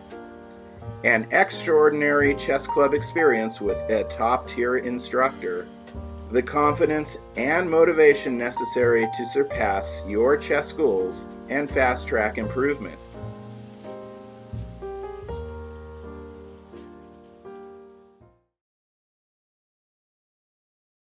Hey everybody, Shelby from American Chess Equipment. That's www.amchesseq.com. We're the official chess supplier of Daily Chess Musings. Now, if you're a tournament chess player or just need something for the home, check out our new clocks here. This is our Bobby Fischer chess clock made by DGT. It's the DGT North American, just with different colors and way better instructions. Now, if you really want a high-end chess clock, your kid wants a Chronos, but they're hard to find, or Chronoses are impossible to use. What you really want is you want the VTech. The VTech is something designed by me, Shelby Lorman, for the tournament chess player. It's easy enough for people my age, I'm in my 40s, to use. You don't have to hand it off to an 8-year-old to get set. If you want something really cool, we can do customization for you. We can customize clocks, we can customize boards, we can customize scorebooks. If your kid has a habit of losing stuff and you're sick of replacing chess equipment, check out our items here. Now, if your kid has a habit of losing his chess clock, this is something that we can do for you that nobody else can. It looks like a normal, everyday, high-end chess clock, right? Now, let's flip this around. You can see it's got my face on it and everything else. This is a vinyl ink that's very hard to come off. So even if your kid loses it, nobody's going to be able to keep it. Something really nice for the house, you gotta check out our wood sets and boards right here. Now, if you want something nice for the house, I'd recommend something like this. This is our 20-inch pedestal board with our Zagreb set. Let me get this set up for you. Are we the end-all be-all for chess equipment? Maybe not. But we support Scholastic Chess, especially here in Southern California. And if there's anything you need, even if I don't sell it, I can help you find wherever you need to go. So, remember, American Chess Equipment, www.amchesseq.com for all your chess needs. Hi, I am James Eade of the Eade Foundation. Who am I and what is the Eade Foundation? That's the subject of this video today. I am a chess player from way back when I was in high school. I would win adult tournaments as well as high school scholastic type of tournaments. I got very good. I could even challenge grandmasters and I could fight them. But I wasn't really as good as most of them. So I started to do other things. I would write chess books, for example. I wrote countless articles, 5 total chess books. And I did a lot of other things like organizing international master tournaments, grandmaster tournaments, various tournaments of various types, FIDE Futurities, that sort of thing. And I did a lot of chess. And in 2018, the United States Chess Federation gave me the Outstanding Career Achievement Award. So that's a little bit about me. But what about the Eade Foundation? What's the Eade Foundation? The Eade Foundation was started to help build communities through chess. Chess is what I did. Chess is what I knew. This is the way I could help other people. And by sharing what I had, the resources that I had with those who did not have those resources, I felt that I could make a contribution to society, however incremental it was. It was a contribution. And so I found that this was pretty successful. And it was successful because I would get things like this. These are children in Uganda. These are orphans in Uganda sending me a happy birthday message. And I would get, the Divine Chess Academy was one example. They had to make boards out of the paper. And so I could send them real sets and boards so they could have resources to play. I helped in Zambia, South Africa, and other places. And this is what the Eade Foundation does. We help seniors too. Senior centers can start up and hold, because if we know that if they hold chess tournaments or chess clubs and start them, people keep their minds active. And even though it may not prevent something, a devastating thing like dementia or Alzheimer's, it can delay the onset of symptoms. So this is part of what the Eade Foundation does. The Eade Foundation also has the Arthur Award. The Arthur Award is given for chess excellence. Someone writes an essay every year, and this year's winner was Alexi Root from the University of Texas at Dallas. So these are some of the things that the Eade Foundation does. Help players, regardless of what language you speak, regardless of what country you're from, become part of the chess community. And if you're part of the community, you're never alone. So visit us for more videos on the Chess Files, Fridays, 1 p.m. Eastern Time. And I hope to see you then, because until then, let's stay connected, be part of a community.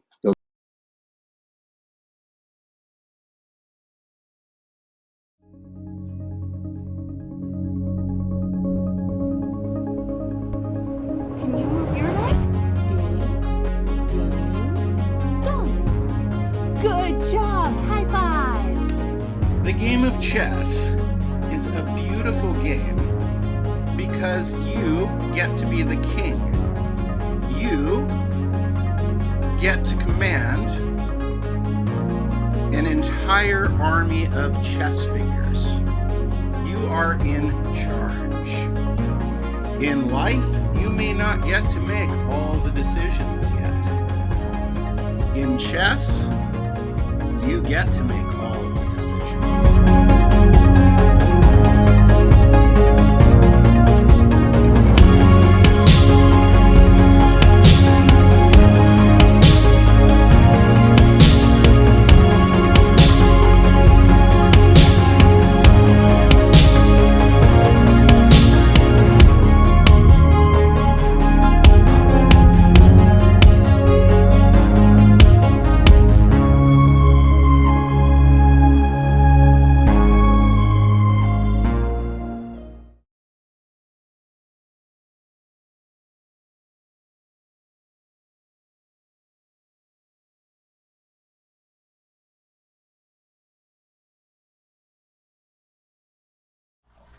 Greetings, chess players. I am back.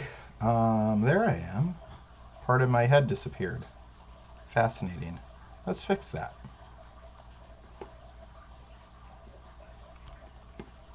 Oops.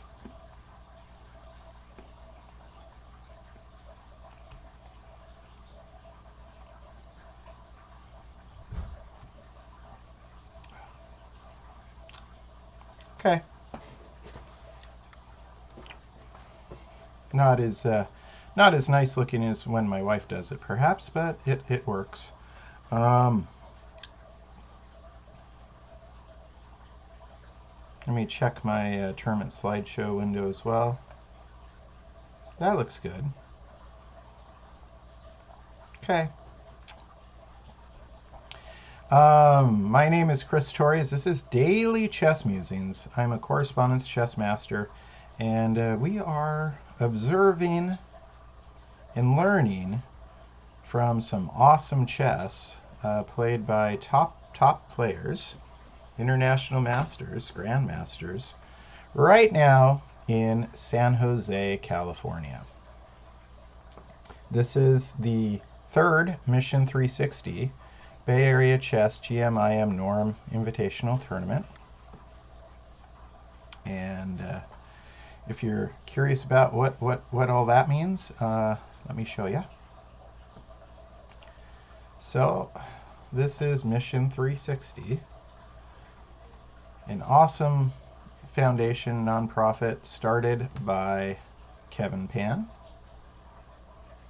FIDE Master Kevin Pan, and Eric Lee, FIDE Master, two high school guys that wanted to make a difference, and they are. They're giving opportunities for players in California to earn norms. Norms are what you need to get your titles. So they're giving opportunities, in more plain words that everybody would understand, they're giving opportunities for players to level up in the United States. These opportunities are rare because you have to have a certain number of foreign players and a very high average rating for the tournament and such, and it's very hard to do, very expensive. So when it comes to the difficulty of doing this, they turn to Bay Area Chess, and Bay Area Chess is giving them a ton of back-end support. When it comes to anything in their region, Cal Chess is there to help. And our Cal Chess president, Tom Langland, is the FIDE arbiter. And to help offset the costs, we got they received a nice donation from the Eid Foundation, which is also helping other chess projects around the world. All of this can be you can read about all this stuff happening on Daily Chess Musings, which is my website. And here we are. This is the third of these tournaments. We've got I Am Balaji Dagaputi, Grandmaster David Berkses, Grandmaster Leonid Unison, Grandmaster Joshua Ruiz, all the way from Colombia, Eric Lee, Kostya, I Am Bryce Tiglon, Kurt Gazarian, Austin May, and Maria Malika. Just really talented group of players. Maria's all the way from Poland, right? David Berksy's from Hungary. Leonid Udison's representing Israel. So, wow. Just wow. And this is happening in San Jose, California. Amazing. Amazing stuff. And again, my name is Chris Torres. I am just thrilled to be able to share this. So what's happening? This is fun. Balaji Dagaputi and Bryce Tiglon are having a conversation here. White is winning material, gaining past pawns, but black is going to have a wicked attack. A wicked attack cometh. The knight's already hanging out here. The bishop can move over, put more pressure. The queen has a path out. A wicked attack cometh. And we will find out if, and that's a cool move too. It puts a bishop on the same diagonal as white's queen.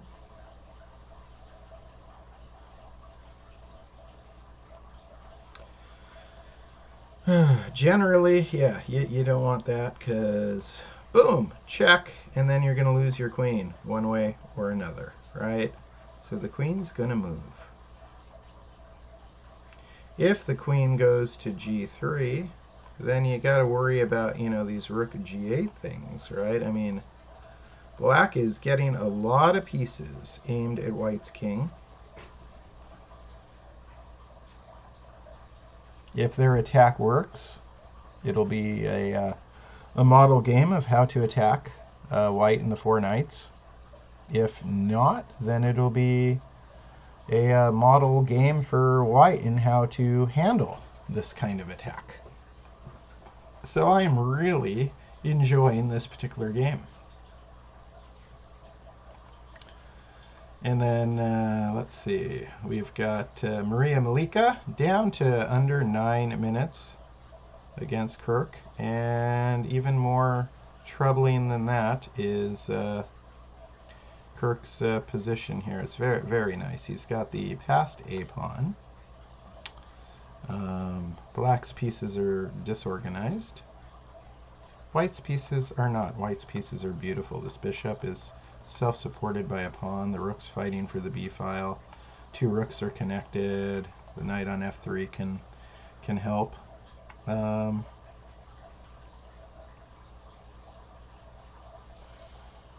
Yeah, you just gotta like the arrangement of pieces for white and their outside passed pawn.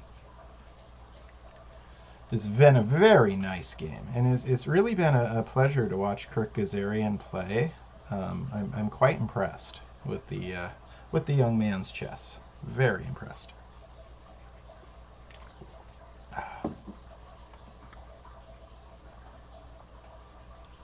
Just based on the two games, I am now a fan. And then we're watching Kostya and Eric Lee.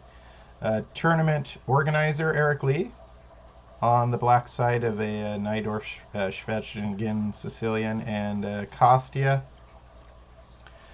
showing us how it's done. Showing us how it's done. This is getting brutal now. Brutal. So we were expecting bishop takes g5. Yeah. So I called the, there were a few opportunities for this knight f5 to open the door for knight d5. We talked about that, and then bishop takes g5. And then I said, I think if black takes, they're in serious, serious trouble. I think if they take, they're in serious, serious trouble. So black did not take, which means white gets to take on e7. And now exf5. This king is getting super duper exposed.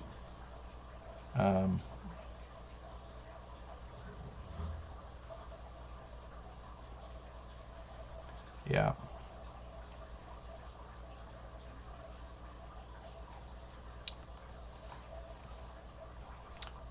Bishop's under attack, and the question is, where is it going to go?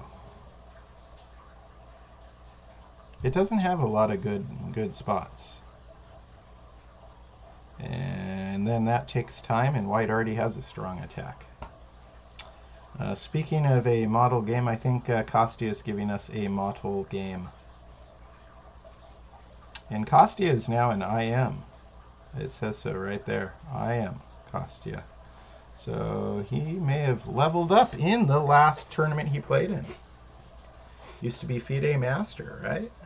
Now he's IM. Now he's working maybe on the next thing.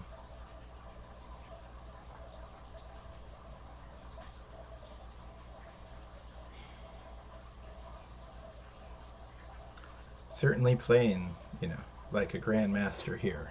That's for sure.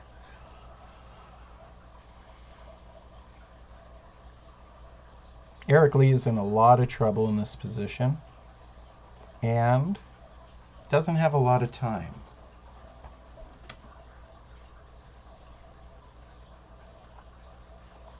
We'll get back to that. I know a lot of people are fans of Kostya's chess, and rightfully so.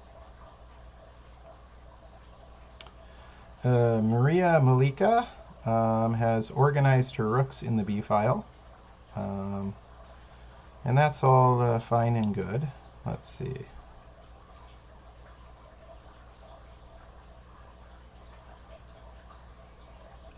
This A pawn, is just going to be a super big problem for black very, very soon.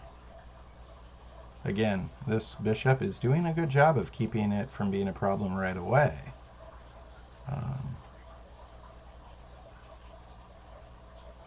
So if rook takes, then at least Maria can solve the problem of her knight, right? If rook takes, then at least her knight finally comes off the rim. It's been on a6 for far too long.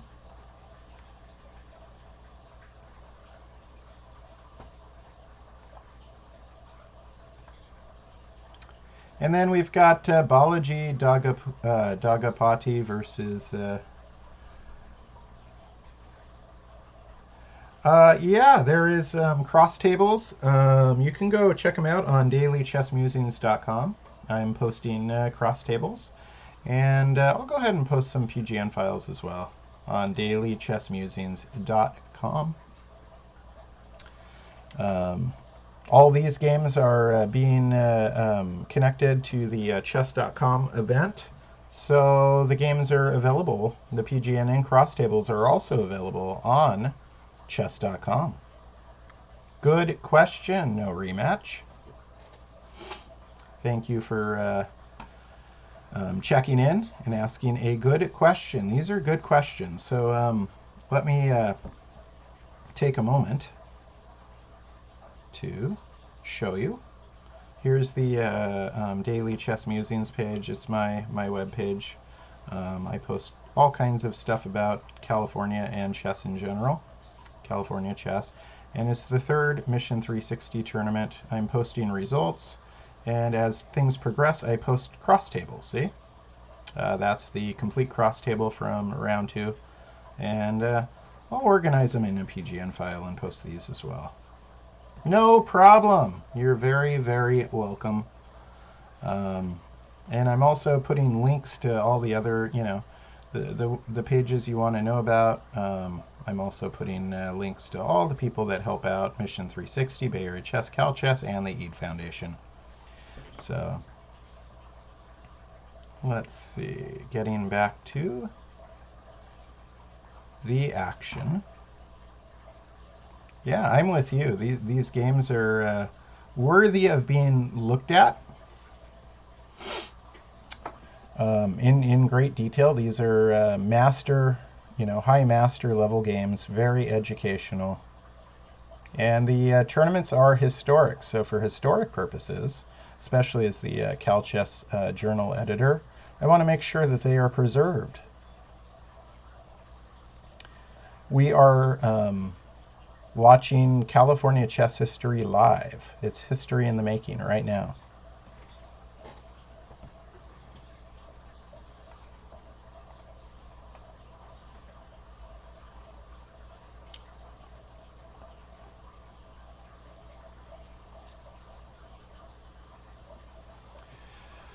And a reminder, the time control for this event is G90 with 30-second increment. There is no second time control, so you don't get a whole bunch of extra time at move 40.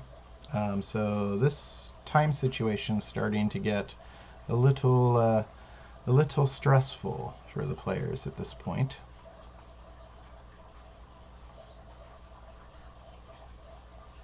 All right, so Maria did solve that issue of her knight. Now, you know, rather than moving the pawn, if white wanted to, and it looks like it's a a little bit of a dangerous move because the rook isn't defended on b1, but on the other hand, it works nice to pin that knight, doesn't it? Okay, so that's good to know. I'm getting messages from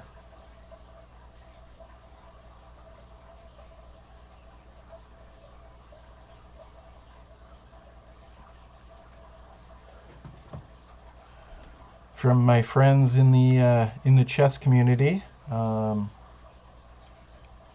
Again, I will not be broadcasting the round this evening at 5:30. I just found out from James Eade that he will not be. If I find out from David Pruis that he is, I'll put a link to David's Twitch on dailychessmusings.com, because certainly, you know, these events deserve attention. I'm trying to make sure that all the rounds are being broadcast. At least the moves are going to be played on chess.com, so you can always just show up, hang out, and watch on chess.com.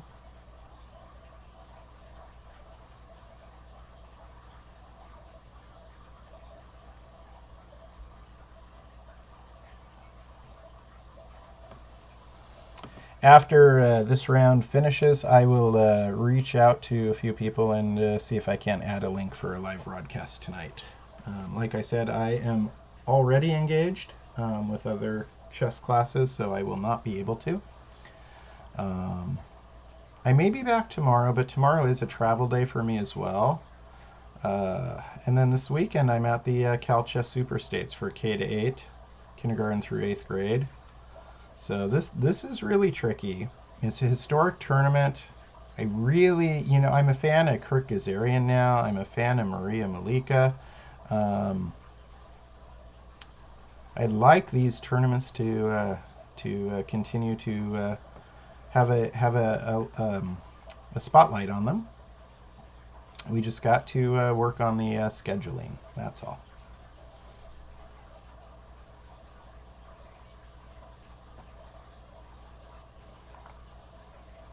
Here's Eric Lee, Kostya and Eric Lee, and Eric Lee is down to now 7 minutes.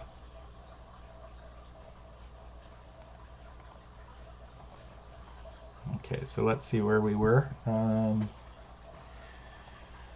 All right. So bishop takes, as expected. Black can't take back, so knight takes, pawn takes, threatening white's bishop. And then the question was, where does this go? Doesn't have a lot of good squares. White has a lot of mounting pressure. Answer is bishop d5. The problem is now white can play bishop takes e7. And then perhaps queen takes d5, right? Because the knight on e7 is what's defending the bishop. Black's position is falling apart. Falling apart.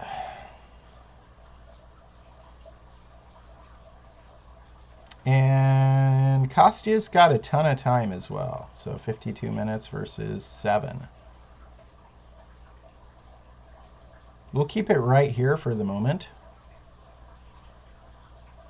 because I expect a lot of excitement on this board in a short time.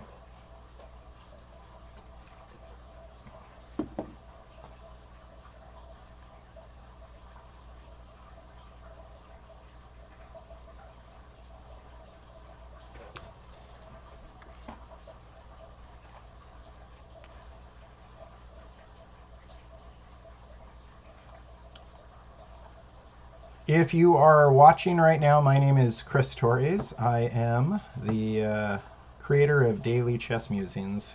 For 15 years, I've been doing the Chess Musings blog, chessmusings.wordpress.com. Early in the pandemic, I upgraded to Daily Chess Musings. Ran a summer camp for kids because there was a lockdown and I felt bad. And then we had 1,000 kids sign up, and then the community was launched.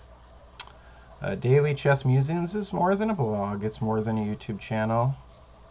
More than a chess club. It's a great chess club on chess.com. You can join our chess club, the Daily Chess Musings Chess Club on chess.com. It's more than all of this. It is literally a community, a really cool community. I have 1,400 subscribers to the blog, so they get nice emails when I put new content up. That's easy to do. You can subscribe, follow our Twitch. You can subscribe to our YouTube channel. And join our chess club on chess.com. Do all of that and you will be a happy chess player.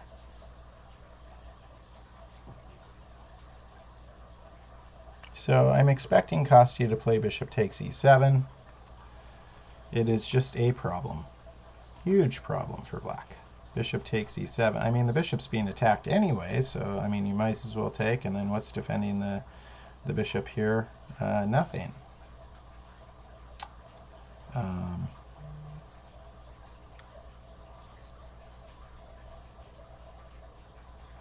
And this is very serious. So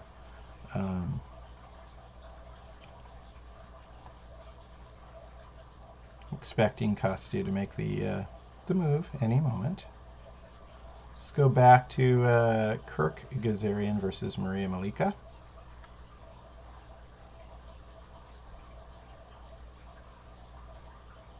Maria is doing a good job of keeping hope alive.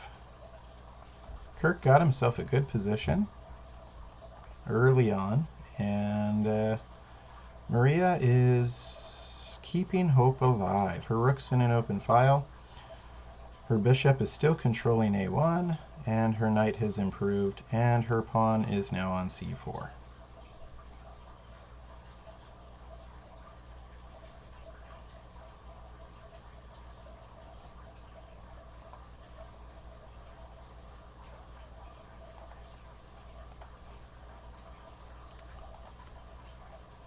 Then we've got Balaji versus Bryce. And indeed, the queen moved to g3 because the bishop came out here on the same diagonal. And now I was kind of thinking, like rook g8, I think is like, black is mounting all this pressure on white's king side and attacking the queen. If the attack doesn't work, then Balaji's gonna win easily. If the attack works, obviously Bryce wins. All the eggs are in one basket for black right now.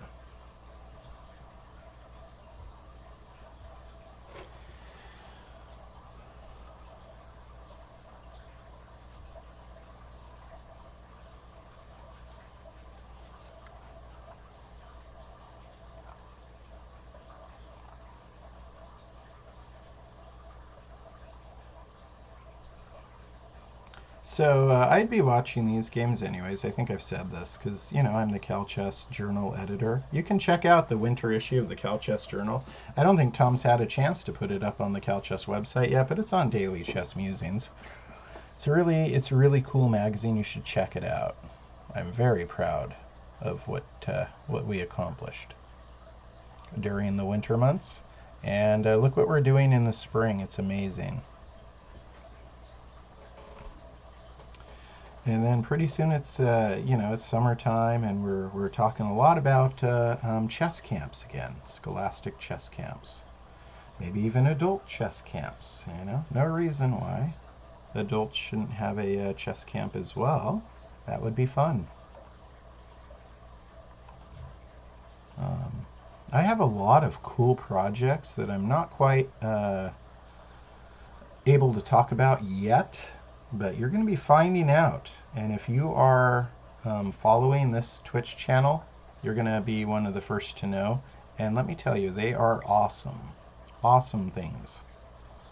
They're in the pipeline right now.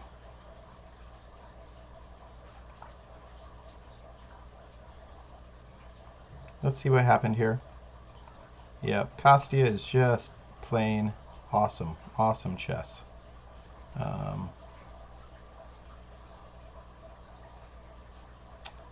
This is a nice fork.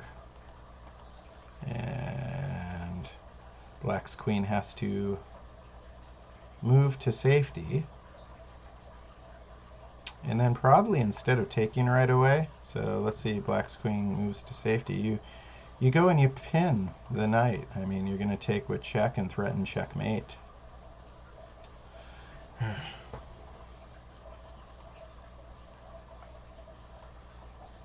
Eric Lee, again, is a young guy in high school. I think it's his freshman year. And he is a founder of Mission 360. And so this tournament, we owe him gratitude for starting this tournament. And if you're a fan of online chess, you probably know who Kostya is. Just a really cool young guy, and a great chess player, really good streamer.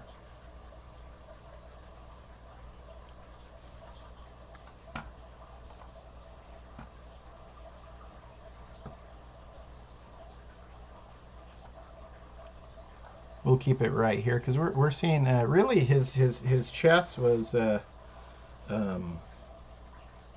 just, you know, the game Kostya's played is just a really beautiful game.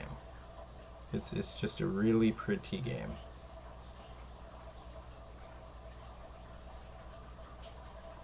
Be interesting to look at the nuances of where Eric went wrong. I'm sure he'll be doing that very soon after he finishes.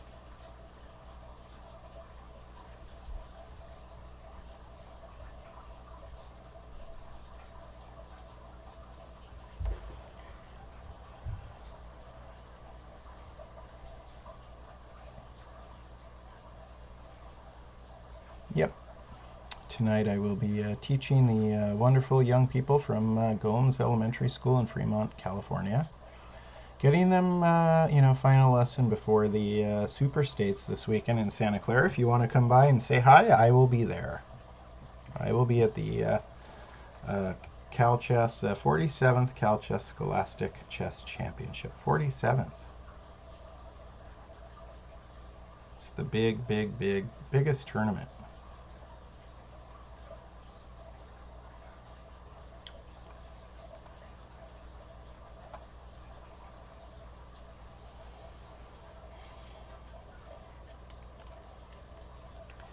Yeah. This is nearly resignable, but I expect Eric to play just a few more moves. This kind of thing is just, yeah, I mean, it's cannot be stopped now. All because of that knight f5. See, this is, let me go back a little bit. So these are the kind of moves that you just gotta understand. When you play knight f5, yeah, you're giving away that knight, but it creates the pathway for the knight to go to d5. So watch and learn.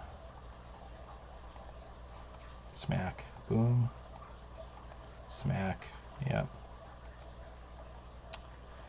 And that's how we got to where we are.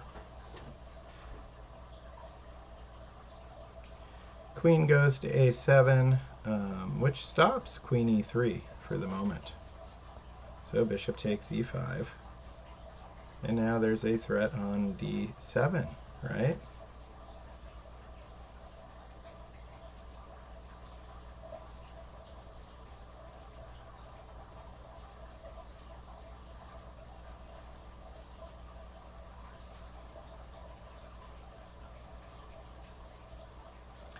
first order of business for Eric is stopping the checkmates if possible.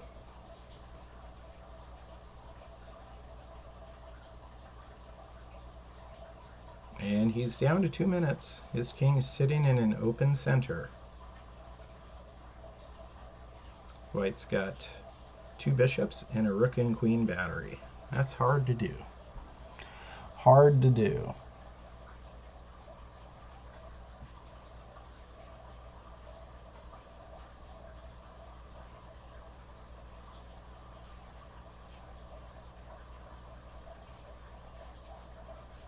Just a very nice game by Kostya. This one is one of the nicer games I've seen in these tournaments.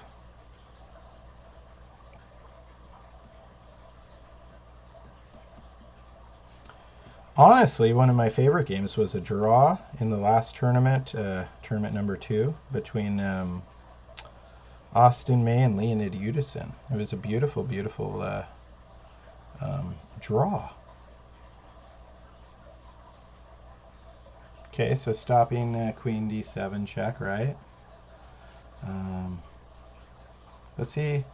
Kostya could even play bishop f6, sack a queen, take back with the rook, and say checkmate, right? Similar, you know, it's like an opera house mate. Yep, there it is, opera house mate. If you're familiar with the Paul Morphy opera house game. So the threat is queen to d8, rook takes, and then rook takes checkmate. Opera house checkmate. Yep.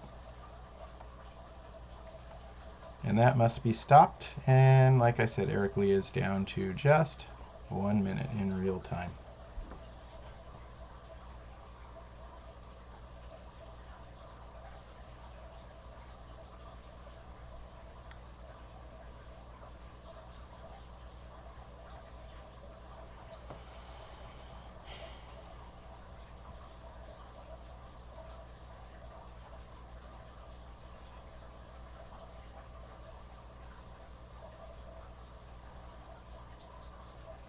Yep, got tonight on tap. I'm going to be working with the young people from Gomes Elementary School in Fremont, California, and then teaching a couple private lessons. So I will not be broadcasting.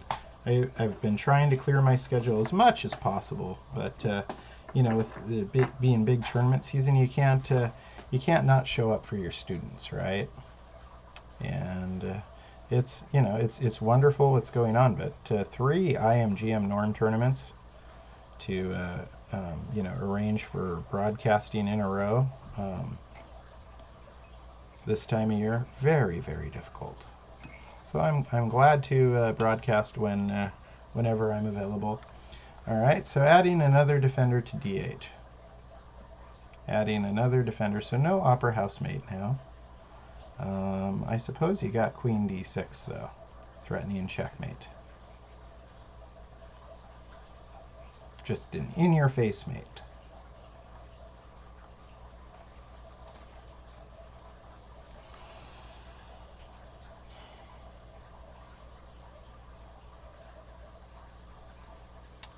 Or bishop c4.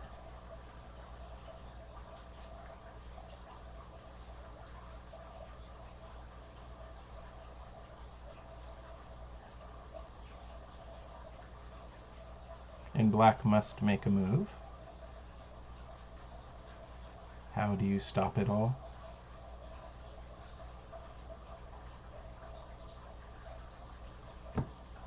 Very difficult to do. See, there's this problem of like rook e1 check, right? It's another. There's so many different ways of threatening checkmate. So there's queen d6, rook e1. Now the rook can slide over and block for a moment. So Eric's down to 30 seconds, 36 seconds.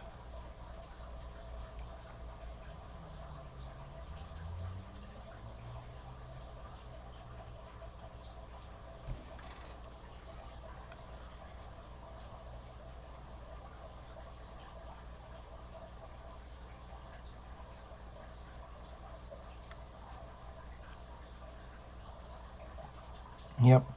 I talked to James Eade. He is not available for the broadcast tonight, but will be appearing with me at the Santa Clara Convention Center for that Super States this weekend, so that's exciting.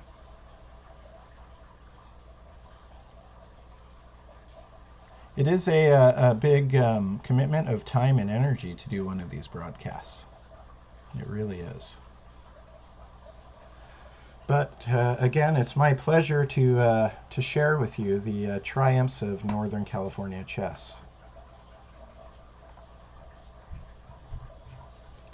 The evening rounds we've done have garnered a lot of attention.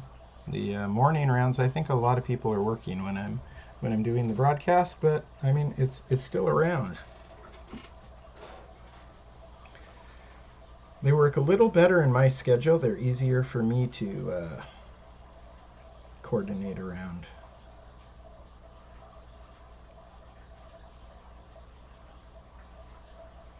Watching the final moves.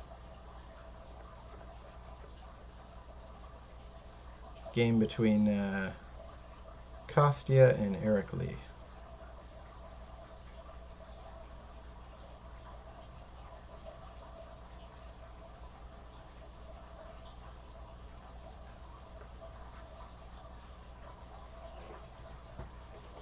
Queen d6 threatening, queen e7 checkmate.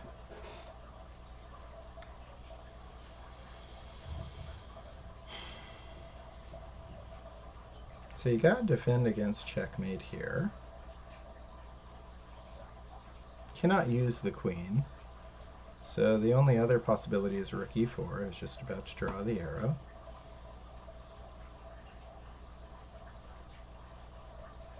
Eric is hanging on by a thread. So the Opera House mate is stopped on d8 because there's a queen and a rook. The in-your-face mate is stopped on e7 because of the rook.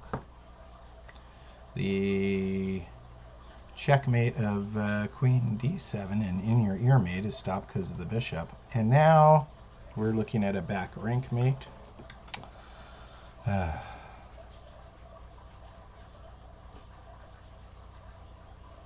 There's no way to defend against this, short of just sacking material.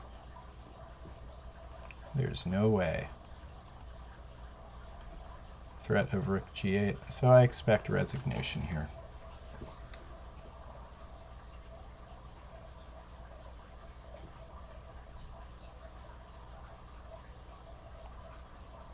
You never want to lose, you know, in one of these tournaments. But when your opponent plays as good as Kostya does, at least you know that the game is of critical importance.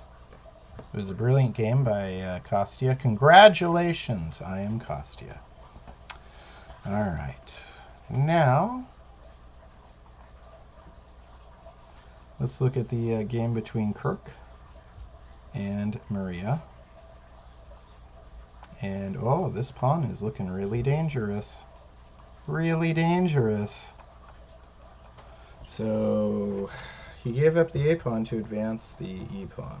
Let's see how this happened, because we were all right.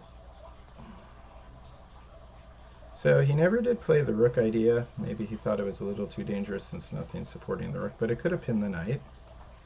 Instead, though, he gets a rook to the 7th rank. And he's got a lot of support for the pawn. So let's see. We're going to see e6 almost assuredly. And then black could play c3 and then e7. And then uh-oh. Because see, that's threatening a piece in promotion. And black is just a little bit too slow. White's pawn's just a little bit closer. One move makes all the difference.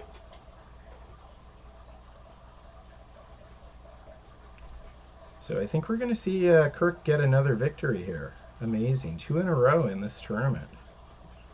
To start the tournament. Wow, he showed up.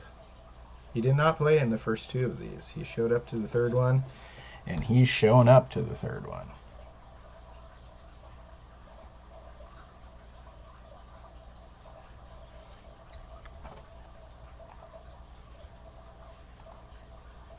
And then look at this Bryce Tiglon game. What has happened? Alright, so rook g8 was indeed played. This is what I was suggesting. Look at all this attack, right? But watch what happens now. f3. Nothing's defending the rook back there. See, this is a problem. But the knight returns, attacks the queen. But the bishop sacks on f7. King takes f7. Now the rook's defended, but the pawn takes on g4. Bishop f4 attacking the queen again. Queen. And he's fighting the clock as well. Yeah, it looks like he lost after d4.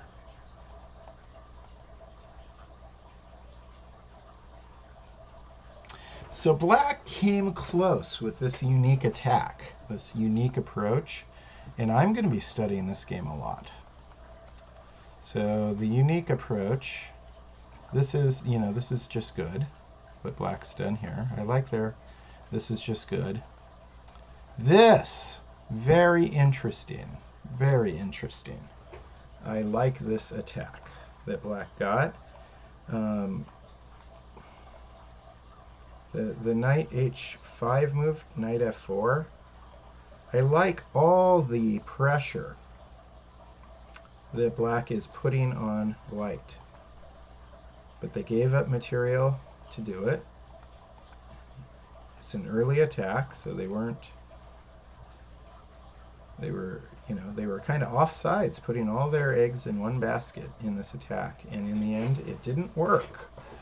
But it was interesting. It was an interesting try and a very interesting game.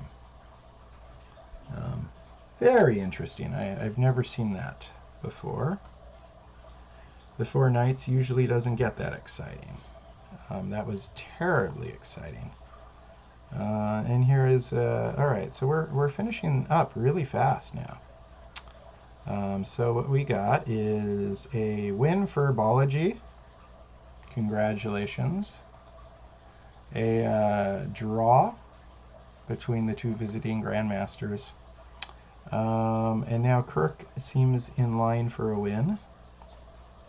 Then we had a win by Kostya. Very nice game by Kostya. Just incredibly pretty game. We can learn so much from these games. And let's finish things out on Kirk Gazarian versus Maria Malika. Kirk from Northern California versus Maria all the way from Poland. And Maria could play pawn to c3, but white's going to play e7 and then lose. Black's going to lose. So we'll see if Maria plays any more chess or sees the other games finishing, sees it's a beautiful day outside, and gets some fresh air. It's a beautiful, beautiful California day.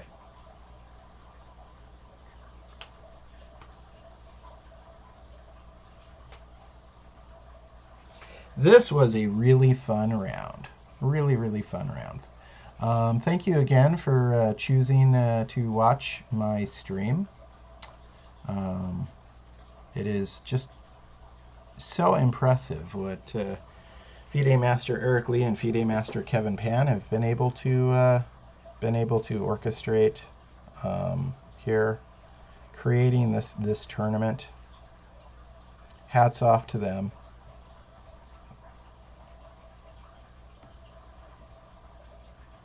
I will be missing you guys tonight, but yeah, you can hopefully we'll get somebody to do a broadcast. And remember always that the games are on chess.com.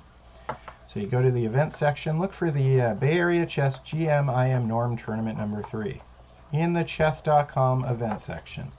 It's titled Bay Area Chess GM-IM Norm Tournament number 3.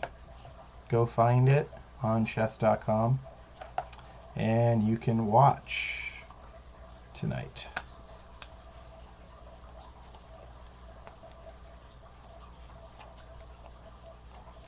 If you are enjoying this kind of programming, give me a follow. It's a simple way to show support. If you want to donate, think about making a donation to Mission 360. If you want to support chess in the Bay Area, think about coming out, visiting and playing in some Bay Area chess tournaments. And check out eidfoundation.org for the Eid Foundation.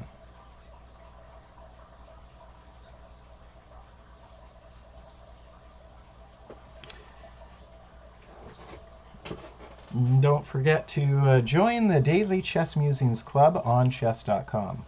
We have over 2,000 members in the club. It'd be cool to get it up to 3,000.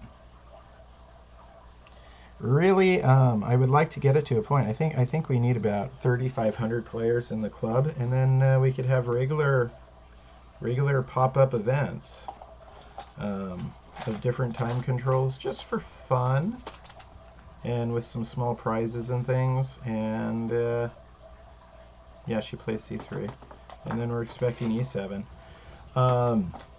and do that like almost every night. But we need a few more players. 2,000 seems like a lot, but on any given night it means, maybe only 8 or 9 people are on at any given time. There's 24 hours in the day, right?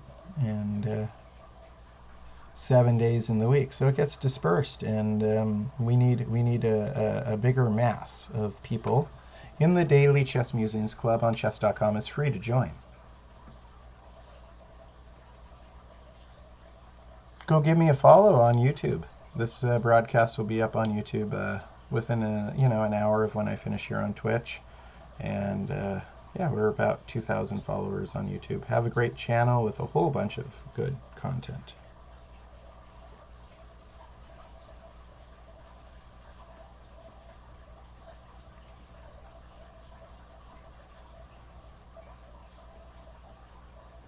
I am very impressed with Kirk Gazarian, showing up to the third of these tournaments and starting with 2 wins in a row. This young man is going places. We are watching history happen right now, right before our eyes. Such a pleasure to be a part of this.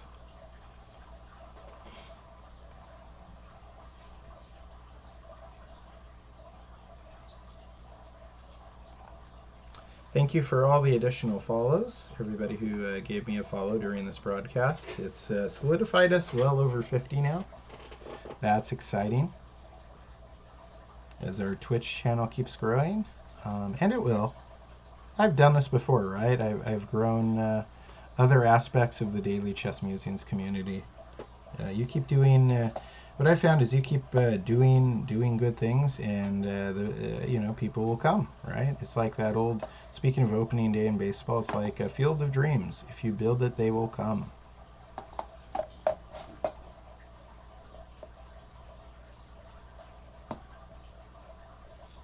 Keep an eye on the dailychessmusings.com webpage, because I will keep posting updates from the tournament.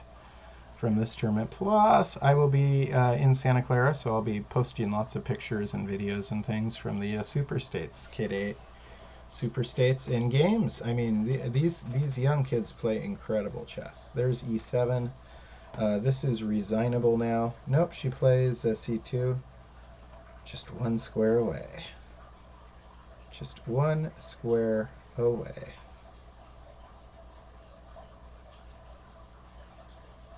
Actually, it's good she played this, right? See, I could mess this up. I could totally mess this up. Could I?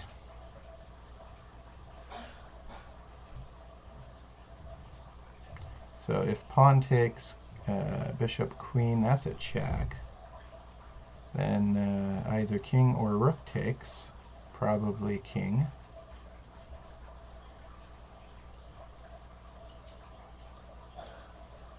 It's pretty cut and dry.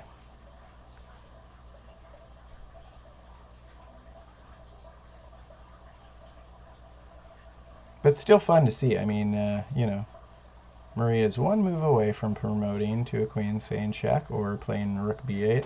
And, ooh, nice, bishop g5. That just stops it, right? And this is still here.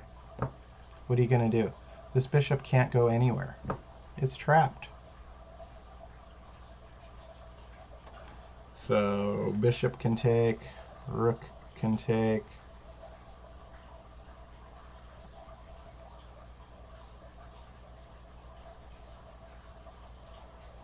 Or bishop can take, bishop can take. Now you want to take with the rook, so your bishop's still defending. Hello, Chris. See, I could screw this up. I knew I could mess this up. No wonder Maria's still playing a couple more moves.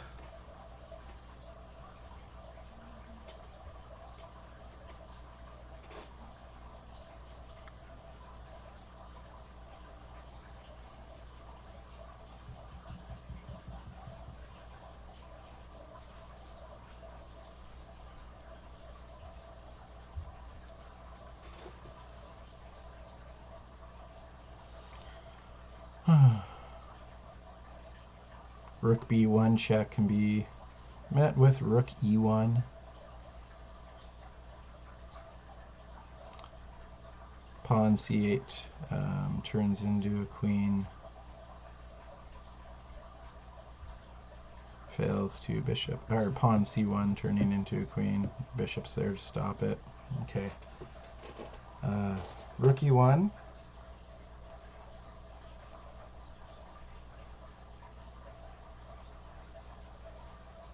And white's going to end up having an extra knight.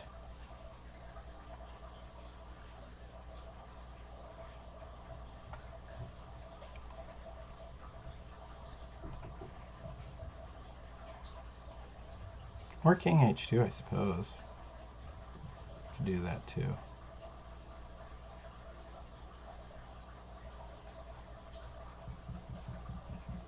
Let's see. Again, I keep. I'm tired. I think I'm messing up this this endgame in real time, and Maria's down to a minute. She's just one square away.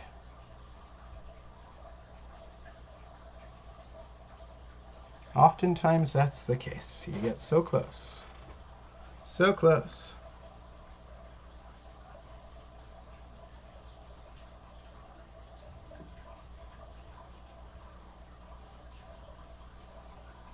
"64 square chessboard is just perfect when you think about it. I mean, how many times do we see the pawns get one square away?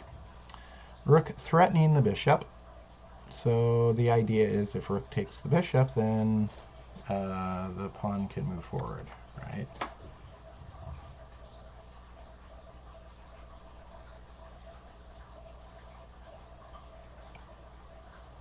So do you play rook e5 here? And then if rook takes, knight takes, pawn moves, bishop takes, knight takes here. Is that what you do?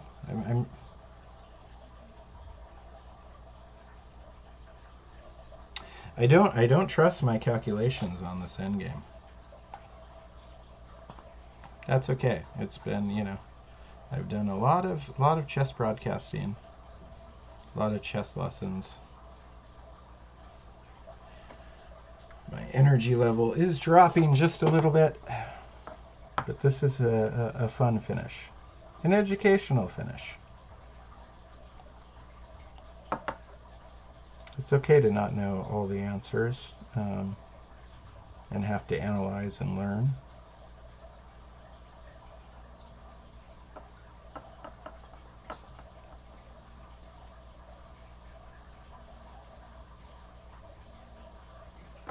You know what? Whoa. Okay, I got it. How did I not see this? So knight e5 takes f7. g7's already taken. So knight e5 is threatening rook e8 checkmate. Knight e5 is threatening checkmate. Plus, it blocks the rook's ability to take the bit. Chess is such a beautiful game. So knight e5 blocks the rook, threatens checkmate.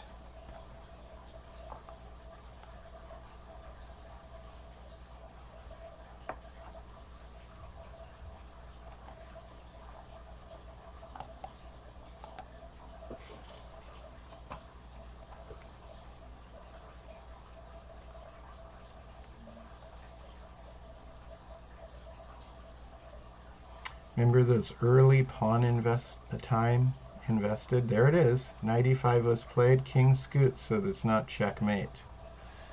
Not immediately, anyways.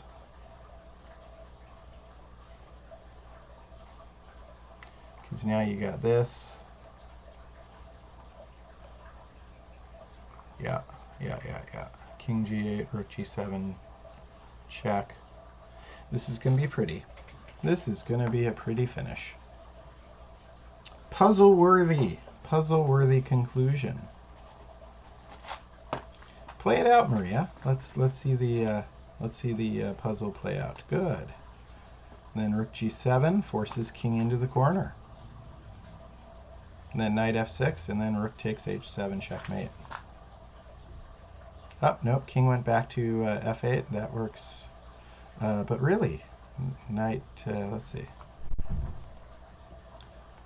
Hang on. So check.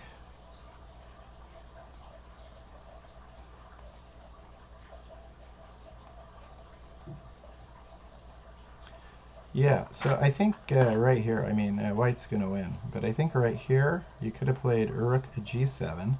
That forces the king there. Then you play knight f6, and even if they get a queen, you play rook takes h8, checkmate.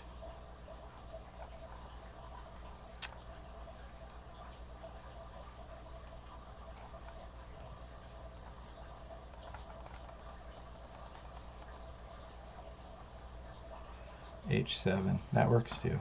King h8, and then bishop f6, checkmate.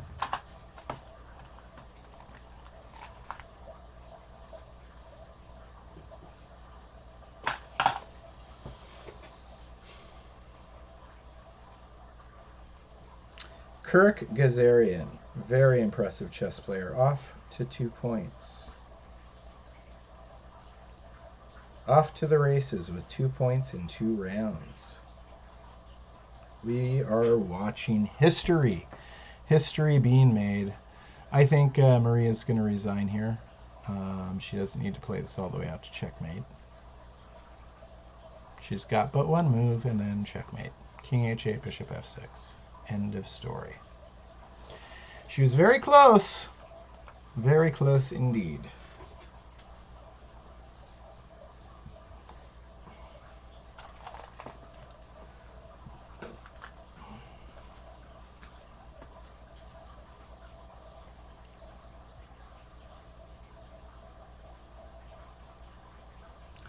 Final game of round 2 from the third in this trilogy of GM IM Norm tournaments.